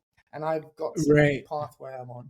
And then the other thing that I think we all know, Dora and Wendy will probably nod like mad when it comes to this, but it is so much harder than it looks from the outside. It is so much more painful. It is so much more difficult. It is so much more like nuances of making just a thing, and then testing that thing, and then finding out where it works and where it doesn't work.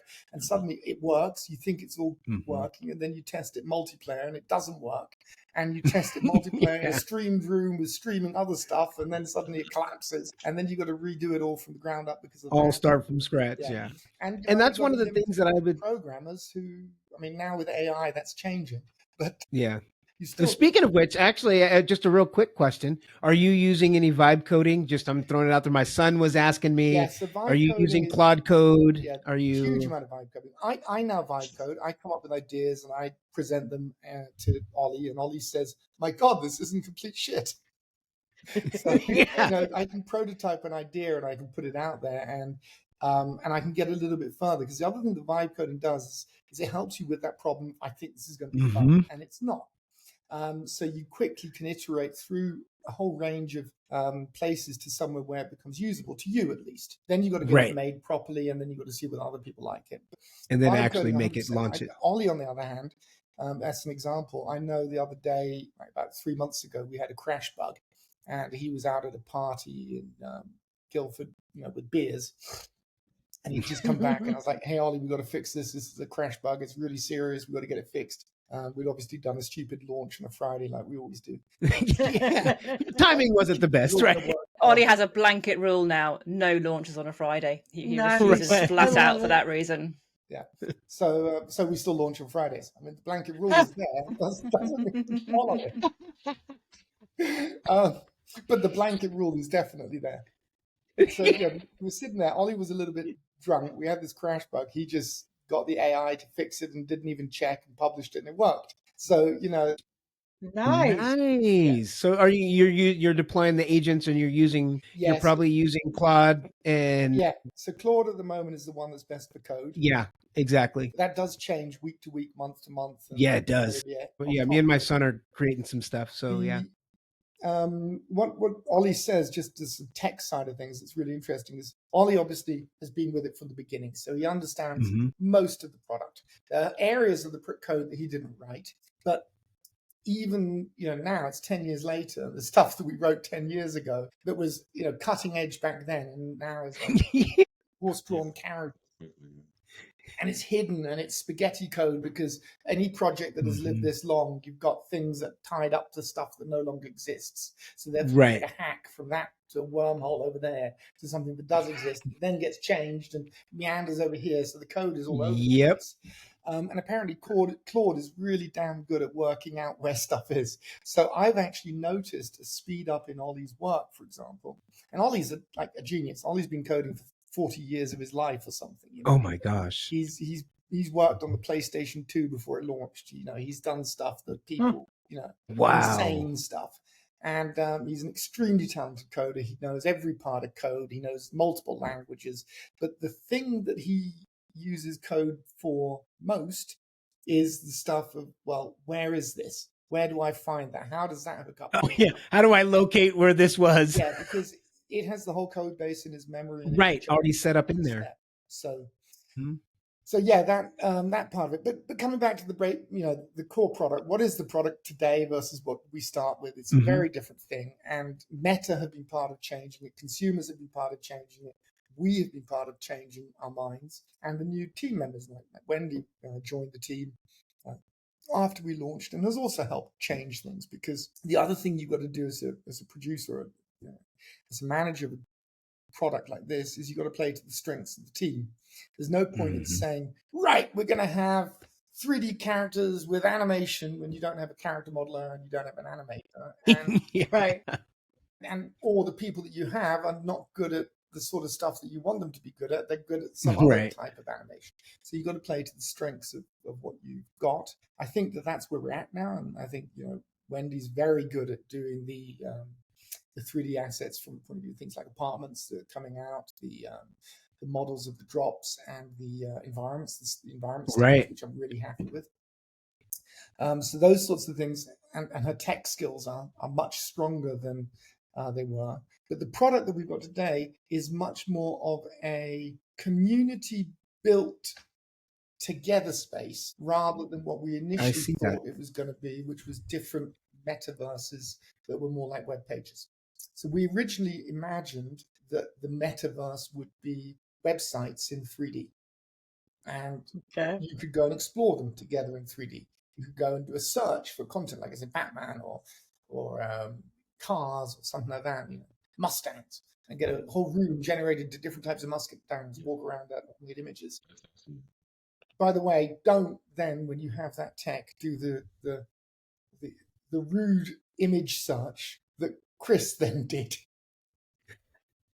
Which is the only time in my life that I whipped the VR headset off my head faster than anything else. It's more nauseous than anything else I've ever done. You're like, Totally. Yeah. Done. It's inappropriate. You do that search and it spawns 5 rooms filled with my gosh, high posters.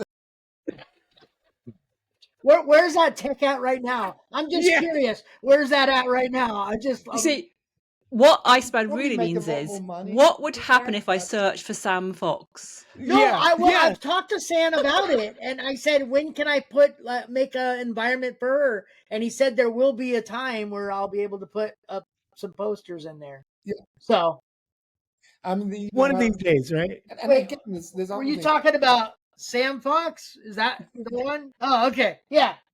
But Sorry, go ahead.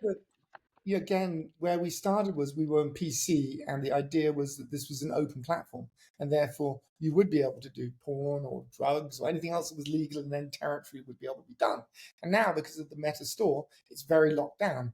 They control what we can show or what users can show, not us or not the internet, not the law. The law doesn't matter. Right. What matters is what Meta thinks is right.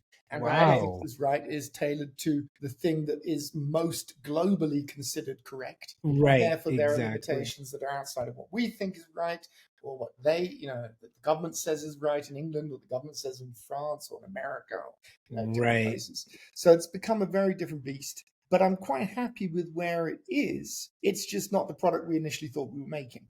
So what is missing that you would like to have that you that's not there now that you wanted to have? I wanted to make the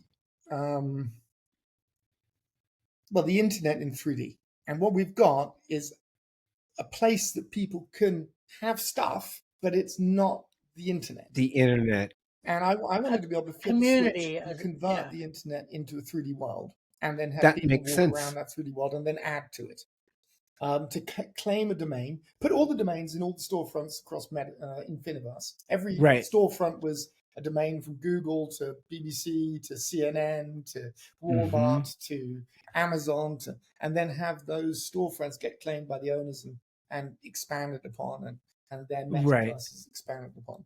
I still think that would be a very powerful thing to do. It would be. It would be. I agree. It's not something that Meta will permit, or that is possible to do with a VR headset, because again, there was a lot of scraping that is doable with a PC, but not with a Meta Quest With device. the headset, right. So we'd have to then do it on servers, which would increase the cost.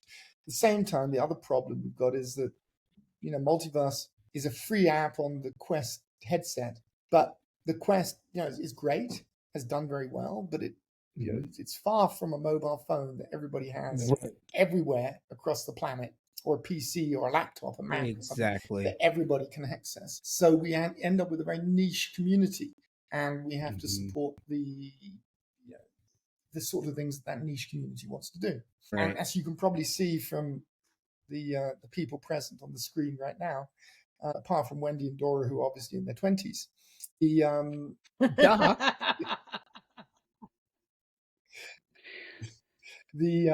reality is that we're an older group of people. We're not the young teenagers.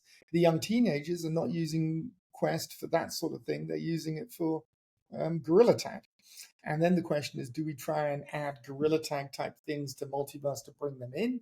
Or do we try and niche ourselves off and be the adult space for Metaverse? But that's, again, even niche within a niche within a niche. I was going to say, it's a niche within a niche. So are we thinking mobile in the future then? Are we thinking mobile application for this? I do want to get it onto more devices. The problem that you get when you start converting something like Multiverse onto PC and mobile is as soon as you take away the VR, you end up in a scenario where you'll have 100 times the users that are non-VR that you have that are VR. Which you want the VR. Then suddenly, as a business, I'm sitting there thinking, well, if I support these non-VR things, I'm going to support the people that are making me the money.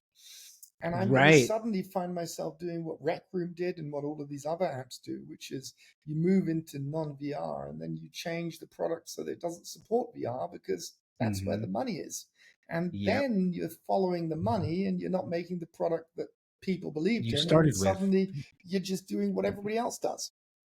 Yep. I agree. Well, I don't use the that multiverse on PC. I only use it on the headset. Yeah, I do it on the PC here and there, but again on the the different.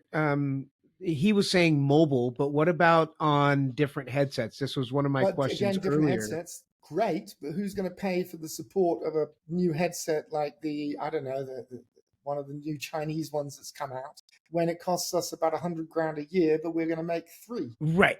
Exactly. So with the new, like the Google and the Samsung one that's coming out, is is that going to be something that will eventually be on there? So my understanding is that Meta is making deals with people to be able to include their OS and therefore their store and therefore the store products on those devices. Now, that will mean that they will have access to all of the products. Will our product work? Because will it remap to the right controller setup? Will they have the same number of buttons? Will they be able to do the stuff that we do? Will it work in that way? Will they decide to not have controllers, and therefore the whole wrist menu and movement is different? And then we've got to either support that or not. The cost, Star Chart is one of my products I made before Multiverse, and we ported that to VR at the beginning. We gained 5% of the market. It was a gamble, but we did a really good job. We got, I think it was closer to 7%, but we got over 5% of the market on the Samsung Gear VR. But when we ported it, we had to change the controls and the navigation and the UI. And I thought that'd be easy. It took us 8 months. A team of 3 people, 8 months to convert. Now, luckily, it paid for itself, multiple times over, and that was a gamble. We had to gamble 8 months worth of work to decide that was if it's going to work or not. No, it was brilliant. We won awards. It was one of the best products out there at the time, and we really did innovate on the UI controls and the experience. And we're, as a team, as a company, we're really good at that sort of stuff. We're brilliant at cutting edge tech, innovation, and at making things that other people don't know how to make yet. But that's the gamble, especially when you're doing niche upon niche upon niche. So you've got a product that is niche on a platform that is niche with a market group within that's niche. And then you suddenly say, well, let's bring it to another headset. And you're like, well, economically, Laura will slap me in the face if I do that. That doesn't make economic sense. And I'll be like, yeah, but it's cool. And she's like, shut up. So that's kind of what when I take people around, or even when people might complain or say, oh, this isn't, we don't have this yet, we don't have this, I'm sorry, and I tell them, I says, wait a minute, so you're mad that they haven't created something that hasn't been created yet in the speed in which you want it? And I'm like, how does that work? Like, do you go to Picasso and say, I need you to hurry up and finish that art for me because it's not created yet? Bought by Meta, and we had the budget that Meta Horizons has, which is close to billions a year. Then you could complain that we haven't delivered X, Y, and Z. Even they are not necessarily restrained at our level. Exactly. I would say that we're doing a pretty damn good job on a tiny team of bingo and matching. Now, we're not doing exactly the same things, but some of the things we're doing are better than anything they've done. And a bunch of things they're doing are better than anything we've done, 100%. But given the budget difference, I think we're at less than 1% the budget. Right. Wow. Oh, I can only imagine. And just that, to be able to create something that you've created from scratch and say it's not like I could copy this from something else and then take a little bit of this, a little bit of this, and a little bit of this. No, we're going to start from scratch. It was entirely proprietary technology, the Shape VR proprietary. that Chris came up with. It was brand new stuff, the way of procedurally generating these worlds. Yeah, hurry up. Hurry up and make that thing that's not made yet. Come on. Yeah, inventing something new. And I think part of the sort of slightly shot ourselves in the foot was when we released. It was way earlier in the development cycle than any app would normally get released. Oh, I'm sure. When a new game launches out, you'll see the trailer, you'll see the marketing, you'll get the game, and you think, awesome. What you don't see is how many years came before that. And I think a lot of people would be surprised sometimes. Sort of the dev cycle for a game, even the Flip was 2 years, and that's a pretty short cycle for a game. So when we launched out, people go, why isn't it ready? Why isn't it ready yet? Because we launched so early on in that cycle. We didn't have that, whatever Meta is making now, that won't be released until I don't know how many years I remember I saw a 10-year sort of dev cycle they gave themselves. So you're not going to see that for a long, long time. And if we'd done that, we would literally still now not have released anything. Right. It would still be, we wouldn't even be here right now. No. At this point. And that's an awesome way to look at it. And I at the same time appreciate. I'm sorry, go on. The team doesn't hold that as an excuse. And I just want to, like what Wendy's saying is 100% true. But I've never heard Wendy say, no, we can't do it because that's too quick. We're working exactly. You should hear what I said at Chris in the evenings. That's a private conversation. You have no idea what Sam made me do today. I mean, she says it, but not really out loud. Yeah, I mean, work. not for everybody to hear. No, but I mean, we do hold ourselves to a very different standard Mhm. than most companies do from this point of view. And at the same time, we appreciate that means that the users, you guys, have to put up with some stuff sometimes that's a little bit dodgy, janky, and broken.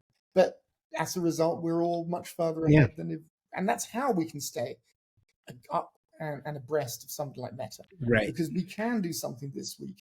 We can put it in next week. Mhm. We can mess it up the week after, and we can get your Yeah, exactly. after that. So in a month, we've gone through that cycle, whereas Meta will take a year to do something like that, and it will cost them 100 times more. Exactly. To even release that update and then change and then all of these other things, that go along with it. And so that's one of the things that, and I'm like I've told IC and Doc and everybody, I'm along for the ride.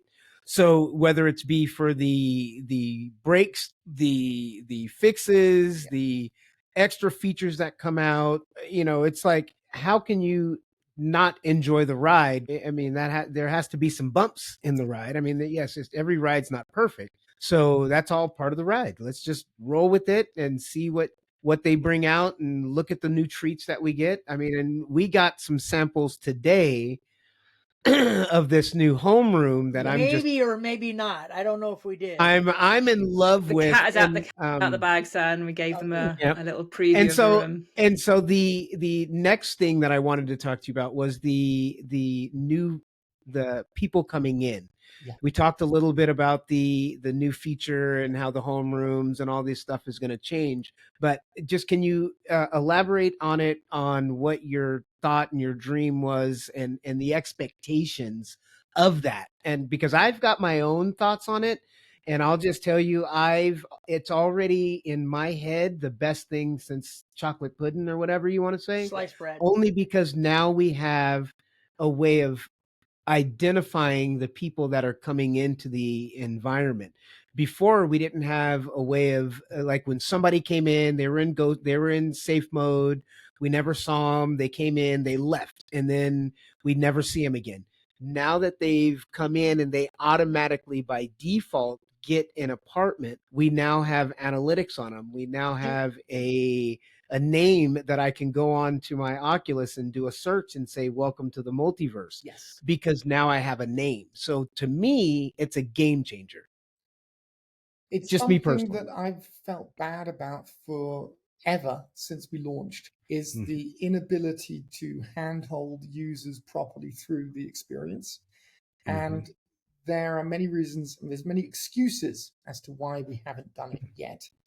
And behind those excuses are many reasons, but we don't have those reasons anymore, and therefore we have to do this. So there's a couple of things that have happened recently to make that clear to me.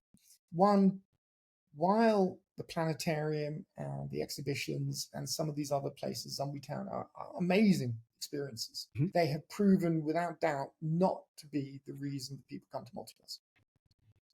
There's something that people do when they're in Multiverse sometimes, but they're not the reason people come to Multiverse. Events are separate. We've had some amazing attendance to some of the NASA events. It's a big deal. We continue doing that. But the thing that that has also changed is that we used to think that this was going to be a business use case, that there was going to be a big business use case within the app. And there is, but it's not creating a metaverse to hold a business meeting. It's not going to be business people putting on the headset that are going to drive consumers. It's the other way around. Consumer-driven experiences are going to drive the adoption of business, if anything. So therefore, we can focus on consumers and what is good for the consumer. Third thing, we now know what the product is. I actually know now much more what the product is than I did. And therefore, we can tell people what the product is, and we can help them on board towards the goal of what the product is. We can even provide copies. And those were things we couldn't do before. We didn't know what the product was. So hand-holding a user through the onboarding experience to tell them, this is what you do, there was a billion things that you could do. Now, AI actually allows us to change the way that we do that. So that's another key part, is that by enabling the use of AI with the homeroom and hopefully very soon, a two-way conversation, because that's been a really big deal for me. And that is, I believe, coming soonish, not with the homeroom, but soon after. Those things are going to make a significant difference. And then, like you said, the other thing that frustrates me is that we've got, tens of thousands of users that come into the app, hundreds of thousands. We've had hundreds and hundreds and hundreds of thousands of users that have used the app. And I sometimes meet people in the app and they say it's empty and nobody's here and nobody comes. And I'm like, I want to kill them. They're there. They're here. They just have been lost or they've gone different places. Exactly. But giving them their first apartment for free and give them a different experience is vital. Yeah, because then they feel like they have something, they own something. Well, they don't have to search. Since we've done the ownership of plots, people now own plots, and now we're doing this thing where we can say, come to people's plots. So it's curated by a real person to set up a choice of which apartment they're going to end up in, so they know what they're going to be seeing, so they can design this to see which users have the best onboarding. And ultimately, I want to track which user brings in the people that come back. Which user... Yes, please. I want all that. And it would be great if those users with XP. Yes, so that's what I'm talking about. That have the best experience for the new users and bring on the onboarding and help those people onboard. And all of that can allow the owner of the plot to benefit from it, get XP from it, get rewards from it, see their buildings in their city grow, see their environment get more powerful, get discounts on surrounding plots because the population bonus goes up because people are coming in and becoming a popular place. Having other people who started somewhere else want to move there because they want their own room on that plot, not on the plot that they started on where the guy no longer looks after it, but they're now moving to a place that's new. All of those things together mean that we've got a system for the setup and the onboarding that is completely different from what we had a year ago even. And as also kind of... we have a pathway to say, you're a new user, you're a tourist. We've given you a house, apartment. It's your home. It's on this plot. But now go and become more than a tourist. Go and choose what you want to do. Do you want to explore? Do you want to visit? Do you want to make friends? Or do you want to become an empire builder and have your own plot with your own welcome houses, with your own place where you bring in people? And that, I think, is a very powerful thing. I'm going to shut up because I know we're finished. No, it's as I said, it's having found our identity, and also I think with the original homeroom, back to the little sort of chalet cabin that you had that was enclosed, it was almost giving what's in the app hasn't changed. We still have a Finiverse, we still have the planetarium, we still have other spaces. By putting them in that little enclosed chalet, it was kind of go wander and find things yourself. And that was too much. That's too overwhelming for a new user to know where the hell do I go first? What do I do first? Some of them stumbled into the right place. Some of them stumbled into a wrong place. And it was too much. And also, as Sam said, there are things that are more popular and things that are more appealing. So the first step that we took when we took away the walls of that chalet and placed it inside Infiniverse, that was the first step towards...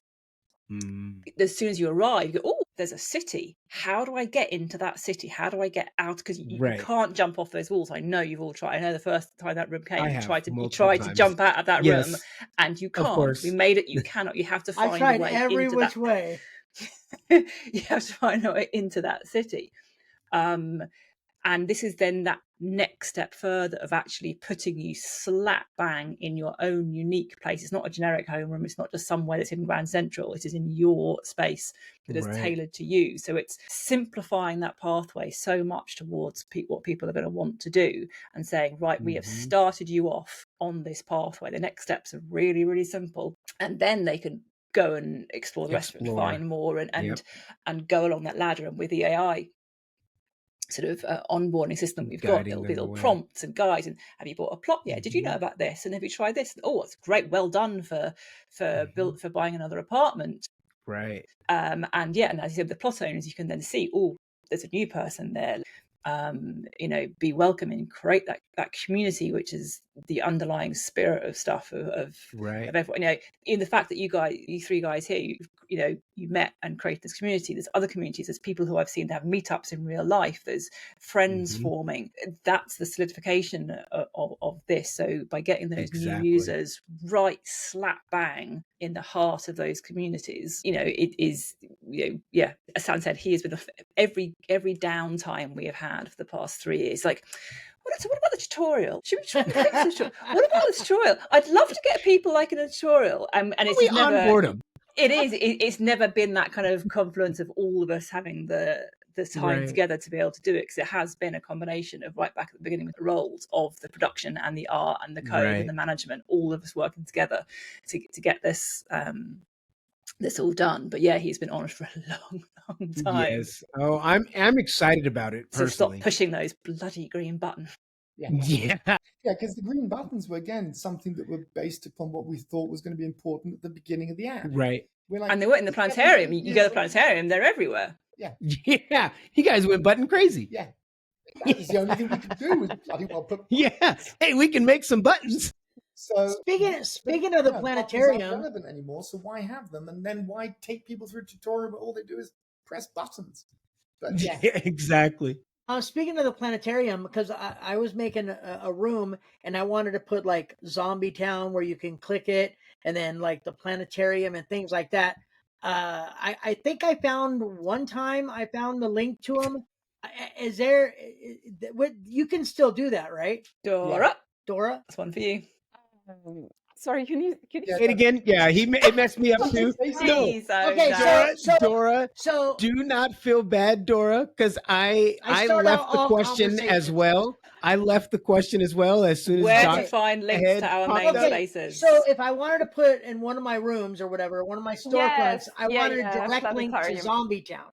That and then they can't get back, right? Obviously, I can't control Zombie Town, so they can't get back, but they can at least go and play the game from my environment that I create, or go to the planetarium. So is there? So we have those. There are links that you can use our public spaces. This is again on our website. So there is a tutorial with public spaces, and then if you cannot find one of the location that you would want to have there, just let us know. So we definitely want to have those popular locations out there. And that same webpage has our main door images. So you can put your own door image, or you can download our standard door images that's on there as well. Probably updated actually. I think I'm not sure if that updated. And that's recently, the same place you're going to get that newsletter. Oh, Iceman. I'm doing the newsletter. Yeah. Multiverseupdates.com. Honestly, it's a very unused resource. Multiverseupdates.com. It is actually. I like it. For every aspect of doing everything from beginners all the way through to advanced levels with tip downloads. If you're decorating your apartments or storefronts, you can even download sample images if you're not quite sure what floor or wall to use. There's a little selection of like tiles and bricks and wood panels just to get you started with some decorating ideas. Links. Yeah, I downloaded those. I saw those a while ago. One of the things that one of the players, Tina, was talking to me about the other day was one of the things that we like about this game. I was going to bring Tina up too. Yeah, go ahead. Okay, it's my turn. No, but I know I was not going to forget to bring this up. Me too. We all love Tina. Everybody loves Anthony. Yeah, I was going to say Anthony's out, Tina's in. Yeah, exactly. So now I lost my. Thanks, Icy. No, Tina. The best thing about this platform. The fact that we have access to the developers and staff, and that is a huge thing. I'm not a big gamer, but there's not a lot of games that you get to go in and actually have a conversation with the developer. I don't think the gamer or I don't think Gorilla Tag guy is running around with everybody playing Gorilla Tag and doing that. And so I just want to say that's what makes this platform more unique than a lot of other platforms, is because you're involved. You guys are in there. Wendy comes in and has her area that she decorates up out there and has fun doing it and comes in and talks with everyone when she comes in. That's not a thing. That's not like a normal developer deal. So I just want to say thank you. Well, you have me also. I'm there. Oh yeah, Doc's there too. I mean, I make it work. Honorary. I was flying in jetpacks with Gamer San and like 4 other people, and I just flew way up and watched everybody flying, and I thought exactly that. Like, when do you get a game that you can say the developers out there flying? And then with Wendy, she's like, "Hey, you want to come see what I just dropped down? Let's go look at it in real time." I'm like, okay, it's 5:30 in the morning for me. I haven't been to bed, but I'm not going to go to bed. I'd rather hang out here. Like, no, it is amazing. Truly amazing. Yeah, but I mean, first of all, I haven't seen Dora a lot in there, though. I did. I She's caught doing her all in the there. work. I Dora's caught her in there actually recently. The rest of us. I we're just respond to hanging all out the in support multiverse. emails in the meantime. Yeah, exactly. No, so there's two things. First of all, it is unique. It is an attitude that most devs don't have. And I've been making things for direct-to-consumer platforms and content for years. And I can tell you, it's one of the most difficult things on the planet. Because some of you guys are awesome and some of you guys really suck. We are not, no. We understand. We Like, I done understand. caused a couple things. And it's even more hard when you've got Discord, not just the review system, because that in the old days, that was the problem when you'd get the review system coming in and Yeah. people looking at the reviews of Star Chart or one of the other products that you made. And the developers would feel personally insulted or hurt by the reviews that were out there. You'd have people giving like the best game ever, but they'd put 1 star on it, or they'd have people. Yeah. You know, is it the best That's game the weirdest ever? thing. It's the best game ever. Why 1 star? It's not. You know, and then so Russ Thomas puts on there, and he goes, not to mention spending over 2.5 hours with us now. So I mean that again, and I want to throw that out there again as well.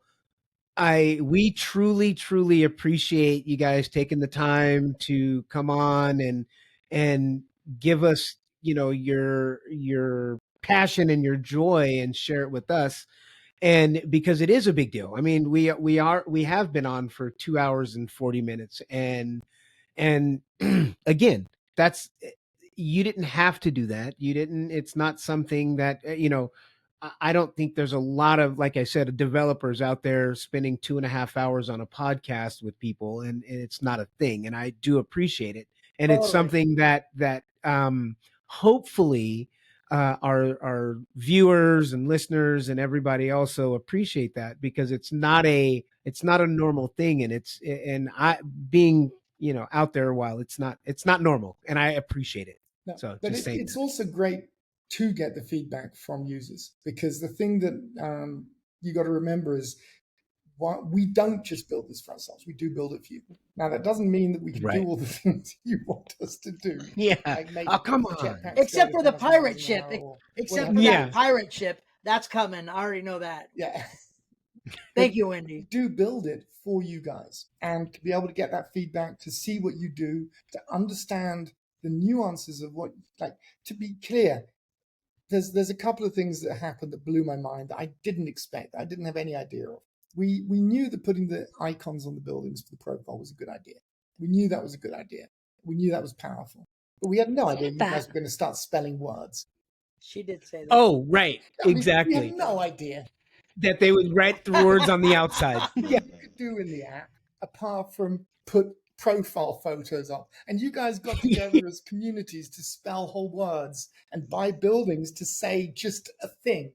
And that to me was amazing. That was, you know, where without you, if we worked in a sort of like closed environment and didn't look at the game, play the game, talk to you guys, have that interaction, we wouldn't understand what it was that you actually wanted to do, what it is that we do that has value, and what we do that just you know, tickles our own fancy. So having a community that we can interact with, that is massively valuable. And yes, Discord drives me nuts sometimes. And yes, I should not type things in Discord sometimes when I do.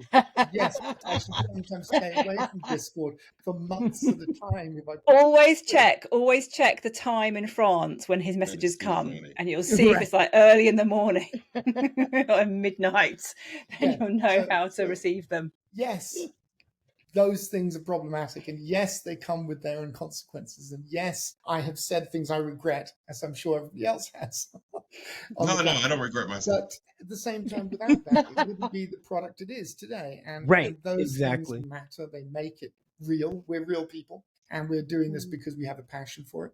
And at the same time, I know that every time a user pisses me off because they don't do what I want them to do, say what I want them to say, or act in the way that I want them to act, I know that it's because they have passion for the product. And I have to consider that I have to take heed of that, and I have to value that passion, because that passion together is what lets us build the app together.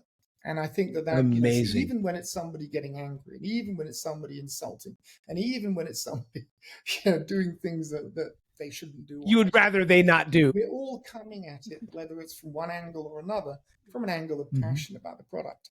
And that is what makes it so valuable. And that's what I appreciate. So thank you guys too. Thank you. And I think it ties to, all that R&D we were talking about, launching things fast and, sometimes breaking things. But then at the same time, we get all that input as well. So we do things together rather than just polish it up, launch it, and, that's fixed. And we never want to hear any feedback or improve. So that's why I think it's important to remember, if we're building together, it might go up and down, but eventually it's really built with the community input as well. Anyone who's ever made something by themselves will know that you can have great ideas, but there was nothing like another brain, another input on it. So if we had made the product through to completion and launched it, it would probably be quite shit, because it's just us. Right. And the small team, even if we were, 20 people, that is not the same as 100,000 people coming in and voting with their triggers as to what it is they want to see and how it is they want to shape the things. So it's been massively valuable to help create a much more successful product. So despite all the glitches and the things that have broken and the things that haven't worked and won't work and didn't work and still don't work, having that direct contact from such an early stage has helped us make a product that is so much better for it, because we've had almost like a hive mind of information with everybody and involved. feedback. Right. Mm-hmm. And so just really quick, Gamersan, just want to throw this out there. I know sometimes you're looking for storefronts. There's a storefront I have one on in Pirates Harmony Cove. Island. Oh, sorry. There's an island on Harmony Island, the Joy building, that has your picture right there on the bottom.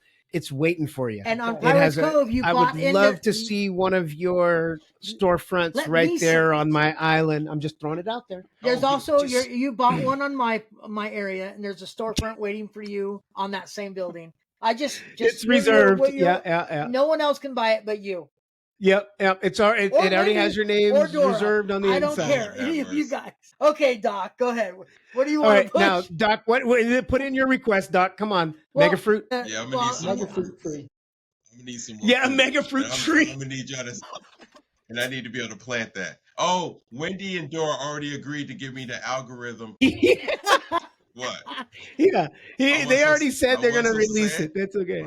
No, actually, I apologize, because I'm an info person, and somebody will take that seriously, and all of a sudden I'm getting right. Exactly. You're getting hunted down. That fruit. Just kidding. Yeah. So I have another question for Gamersan. Just on your computer, do you actually have the ability to see everybody running around on the? Because in my mind, if I were to create the app, I would have everybody's little heads flying around on the multiverse, and can you like put a mega fruit in a chest box right in front as they're running? I can see where everybody is, and I can log into the headset, and I can see their room while they're in VR. So I log into my headset, and I just watch your room from your point of view through the. Are you? Wait!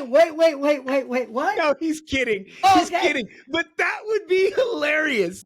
Dude, that got me so quick. I was like, wait, what? I should have let it keep going, because we would have had Iceman. You saw me in my Samantha Fox room? We probably would have had him for maybe 5 minutes at least. You would have, oh my gosh, I was freaking out. Because I'm all subdued, because I'm in the clinical setting. I'm mad I'm not in my living room. And can't really engage. I'm sure you have extra features that you get to. His wrist menu is crazy. I know. That we can see with regards to what people are doing are logs. So we can, if we absolutely have to, log in and see a log of what's going on. It's like a matrix kind of code. Oh, thing. I see. Yeah. But it's not. First of all, it's not easy. Secondly, it's not fun. And thirdly, it's easier just to put the headset on and go into And VR. just go into a room. Go and join. And chat to them in VR, which is why we do it, because the logs we pretty much keep for bugs and for tracking issues and stuff like that. Right. But there's logs of everything that ever happened, probably somewhere stored on some server in some by log default. box somewhere. But it's not something that we access and we don't look at. And we don't. I think the other thing is we try, because again, that's part of using the app. I spoke to a developer when Multiverse launched, and he was blown away by the fact that I was spending so much time in the app talking to people and being with people. And Right. Like, my God, how'd you have I'm sure. for it? Yeah, it's tough. And my answer to him wasn't, well, first of all, it's like, why wouldn't you? Second, yeah, it's my game. Yeah, it's my product, and these are my customers. And right, if I don't spend time in there with them, I don't know what they're doing. I can only see the logs. And just like any data hides stuff that you don't see. So you don't know why somebody has bought a property on a certain plot with a certain view unless you go because the log doesn't show it. No, and you buy or you teleport into that building and look at that property and say, why did this person buy that property?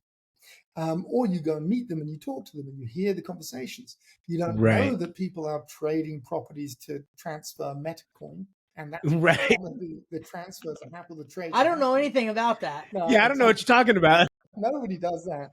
But you don't know those things unless you go into the app and you interact with people and talk to people. So the stats and the logs, they're great for tracking a bug when you know something bad happened, but they're not good to understand what's going on in your product.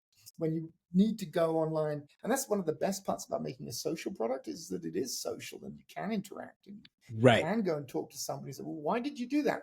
The other thing that I think Wendy touched on, but I didn't completely manage to say, when you build something that is as big and crazy as Multiverse, and it really is crazily big.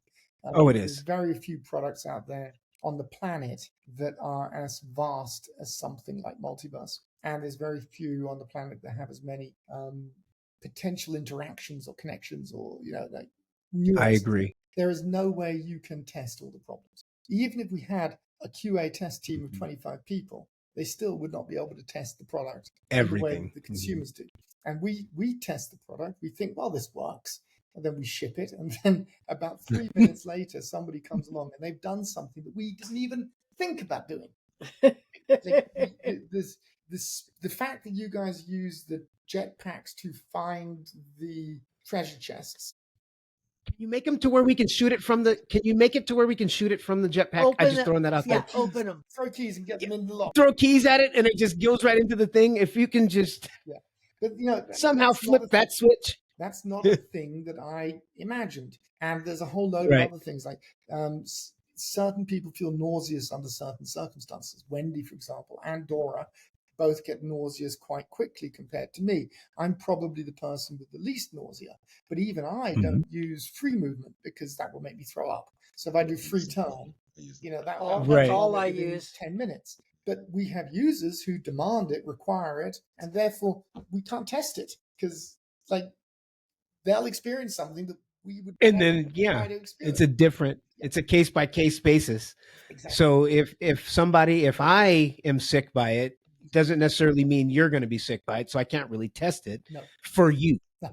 But also, it's little things. So the smooth walk and the stepped walk have different thresholds for what they can go through and cross over. So when I'm testing things, I'm always on stepped and strafe. It's perfect. It's great. And then Ollie comes in and goes, hang on, I can't walk up that ramp. And they go, yes, you can. No, I can't. Why not?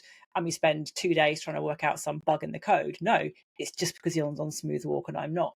And so it's the smallest little things of getting that mass thing. I'm going to have to jump off, guys. But before I go, I am going to share one thing with you that I touched upon before. To give you a taste of going to find this in the app. A new treat? Again, it's not a new treat. It's one's out there already. It's one we just spoke about before, but just to give you an idea of what things look like. So this, again, is on my editor screen. So it's not the full environment. It's not something that you actually, it's not a particular location that you'll find. It's been set up specifically to show and demonstrate this. You're not sharing the big... yeah. Freaky statue. Yeah, share the big thing. The big naked sand. No, I'm not showing that. The big, please. I don't want to see that. I don't want to see that either. No You're one wants right. to see You're that. right. No one wants to see that. Ain't nobody want to see that. But this is an example of what you could get if you stamp and randomize several times from the tropical palm grove. Oh, this is the do you see that, Icy? Oh, yeah. That's all yours, buddy. What the heck? I thought he was humping the chest, but he's That's actually hugging the chest. Ooh. And that's under which one? That's under which one? This is the tropical palm grove. Okay. And to give you an idea of the scale of these things, you can see the buildings behind. So these are the buildings. So that's what a 3. Okay, where is that? That's already there? I believe so. Stroke. It should be. If it's not, something's gone wrong. But I will double check. I'll be doing that guy later. But yeah, this is the tropical. I need some mega fruit. I need more money. Again, as an ephemeral stamp, I think it's $2 to go down. So you can try it out. Yeah, I like that. I'll go in and stamp some around. But yeah, so there's many. These are some examples of the central statues that you'll get. Again, there's over 30, I think, to randomize through. So you may not get. Mr. Harmony's Island would like one over there if you wanted to stamp one over there. That's going to go over to by Harmony Island. That's going to go over there. Throwing that out there. Yeah. Oh, wait a minute. I seen those in the Speaking of that, no, hold on. The Toontowns. Doc brought me over to Toontowns. Isn't that in there? Isn't that don't think the rib cages. The skull? No, that's from a separate. Oh, okay. And then back to the little yeah, there's your little thing, your treasure chest guy there. No, that's perfect. That's perfect. We've been on for like 5.5 hours now. I know, and again, we'll wrap it up here, and I just want to let you guys know we 100% appreciate all of you so much for joining us and being here and giving us what you've put together. I mean, your platform, I'll just say this from my personal, it has given me an opportunity to express myself in a way that I've never been able to express myself. And I'm not an artist kind of guy, but this is giving me that platform to have that artist feel, I guess, if you want to say, because I get to create things for people that I love and environments that they can like. So that's just for me personally. And I just want to thank you guys just from me personally. And personally for me, I've met real friends in here. And that's, I think that a lot of people don't realize you meet so many different people from different areas in the world and you would never have met them before. And like we did a podcast together with three of your users in the game. So it's definitely transformed my life too. So I love it. Well, Doc? Yep. I appreciate you guys. What you got, Doc? I appreciate you guys throwing curve pitches at the doubters, because there were so many things people said you couldn't do, and you actually turned out one day and it was done. So I really appreciate that. And to be honest, this podcast is the perfect example of how dedicated you are, because you guys been here for a minute. I was in and out doing things I had to do here, but it's been quite a few hours. And Gamer, you found the time to come in. I appreciate that. Thank you very much. I've seen all the great stuff you've done. Well, some of us have been here from the start. Yeah, no. Some of us have been here. Here in spirit. So yeah, it was. Thank you very much, though. We appreciate it. And likewise, we you're appreciate welcome. you guys. Thank you for. Is there a possibility of a recap maybe in the future with us one day? Together? Yeah, another podcast. And then 6 months if you from now, guys end are of the year. ever in the mood January. to create, Wendy, if you're ever in the mood to create a Tri-Virtual Roundtable environment, we would love it. If you were just in the mood and you just had some free time on your hand, an actual Tri-Virtual Roundtable podcast room that we can actually podcast out of. I would love to broadcast out of the multiverse. Is what we would really like to do. That is a good idea. But that would be my ultimate dream, is to be having it broadcast out of with the a multiverse. dragon fruit tree in the back. Well, you can. Cast to your device, and then record that. Yeah, I'm thinking more of that's what I heard. Well, that's what you do. People have done it. So when we had the link up with the Q2C Quest 2 community guys, I have a recording somewhere of it. They had someone in the app. They had someone in their studio, and the person from the app was broadcasting to the studio, and then that was playing on the screen in the app. Okay, I want people that. Watching on YouTube. I'll dig it out. I have it as some of our I would love to classic see that. footage. He's being But greedy. yeah, He so wants just his own cast. room. He's talking about Yeah, he so wants his own cast room. cast from your headset to a screen, and then Yes, just Doc, you're record that. Then just record that screen. Record in screen. your Yeah, I got you. broadcasting. So that was. I got it. Yeah, that was a makes no, now Devlin. that makes sense. What you That was a no, is what I ultimately heard. I'm not going to make it. You want a I'm studio. not going to make it, but I will send you to a place where you can get it done. I mean, you can. But then I was saying I'll give you already can. Yes, Can exactly. cast. You can record something from in the app already. It's I just wanted. perfectly I doable. was being okay. He Doc just was wants right. his own room. I was just being a wanted big baby. something I wanted different. my own room. I wanted something special. He But that's. said no. I'm just kidding. Okay. I know. Back to you, Bob. Bye, But- everybody. But yeah, exactly. But again, thank you guys very much. And we want to close out. We normally close out in prayer, so it's actually Icy's turn. So we're gonna Icy. You get to close out in prayer. Are you kidding me? Yeah. Yep. We do this every week. Come on. We got guests. Ready? Okay, got it. Yeah. That's good. We got guests. It's okay. You'll be better They can with join this in. Harmony. Go Just ahead. go, You got Icy. it. You got it. I got it. All right. I'll just do a quick prayer. Lord, thank you for this day. We thank you for all of our guests today. We love you so much. Amen. That Okay. was good. So we'll just make it a quick, short one. I know. I would have So done we want to longer one thank than you guys, and we want to tell you again, we appreciate you coming in and spending time with us. So Thank you for having us. Yeah.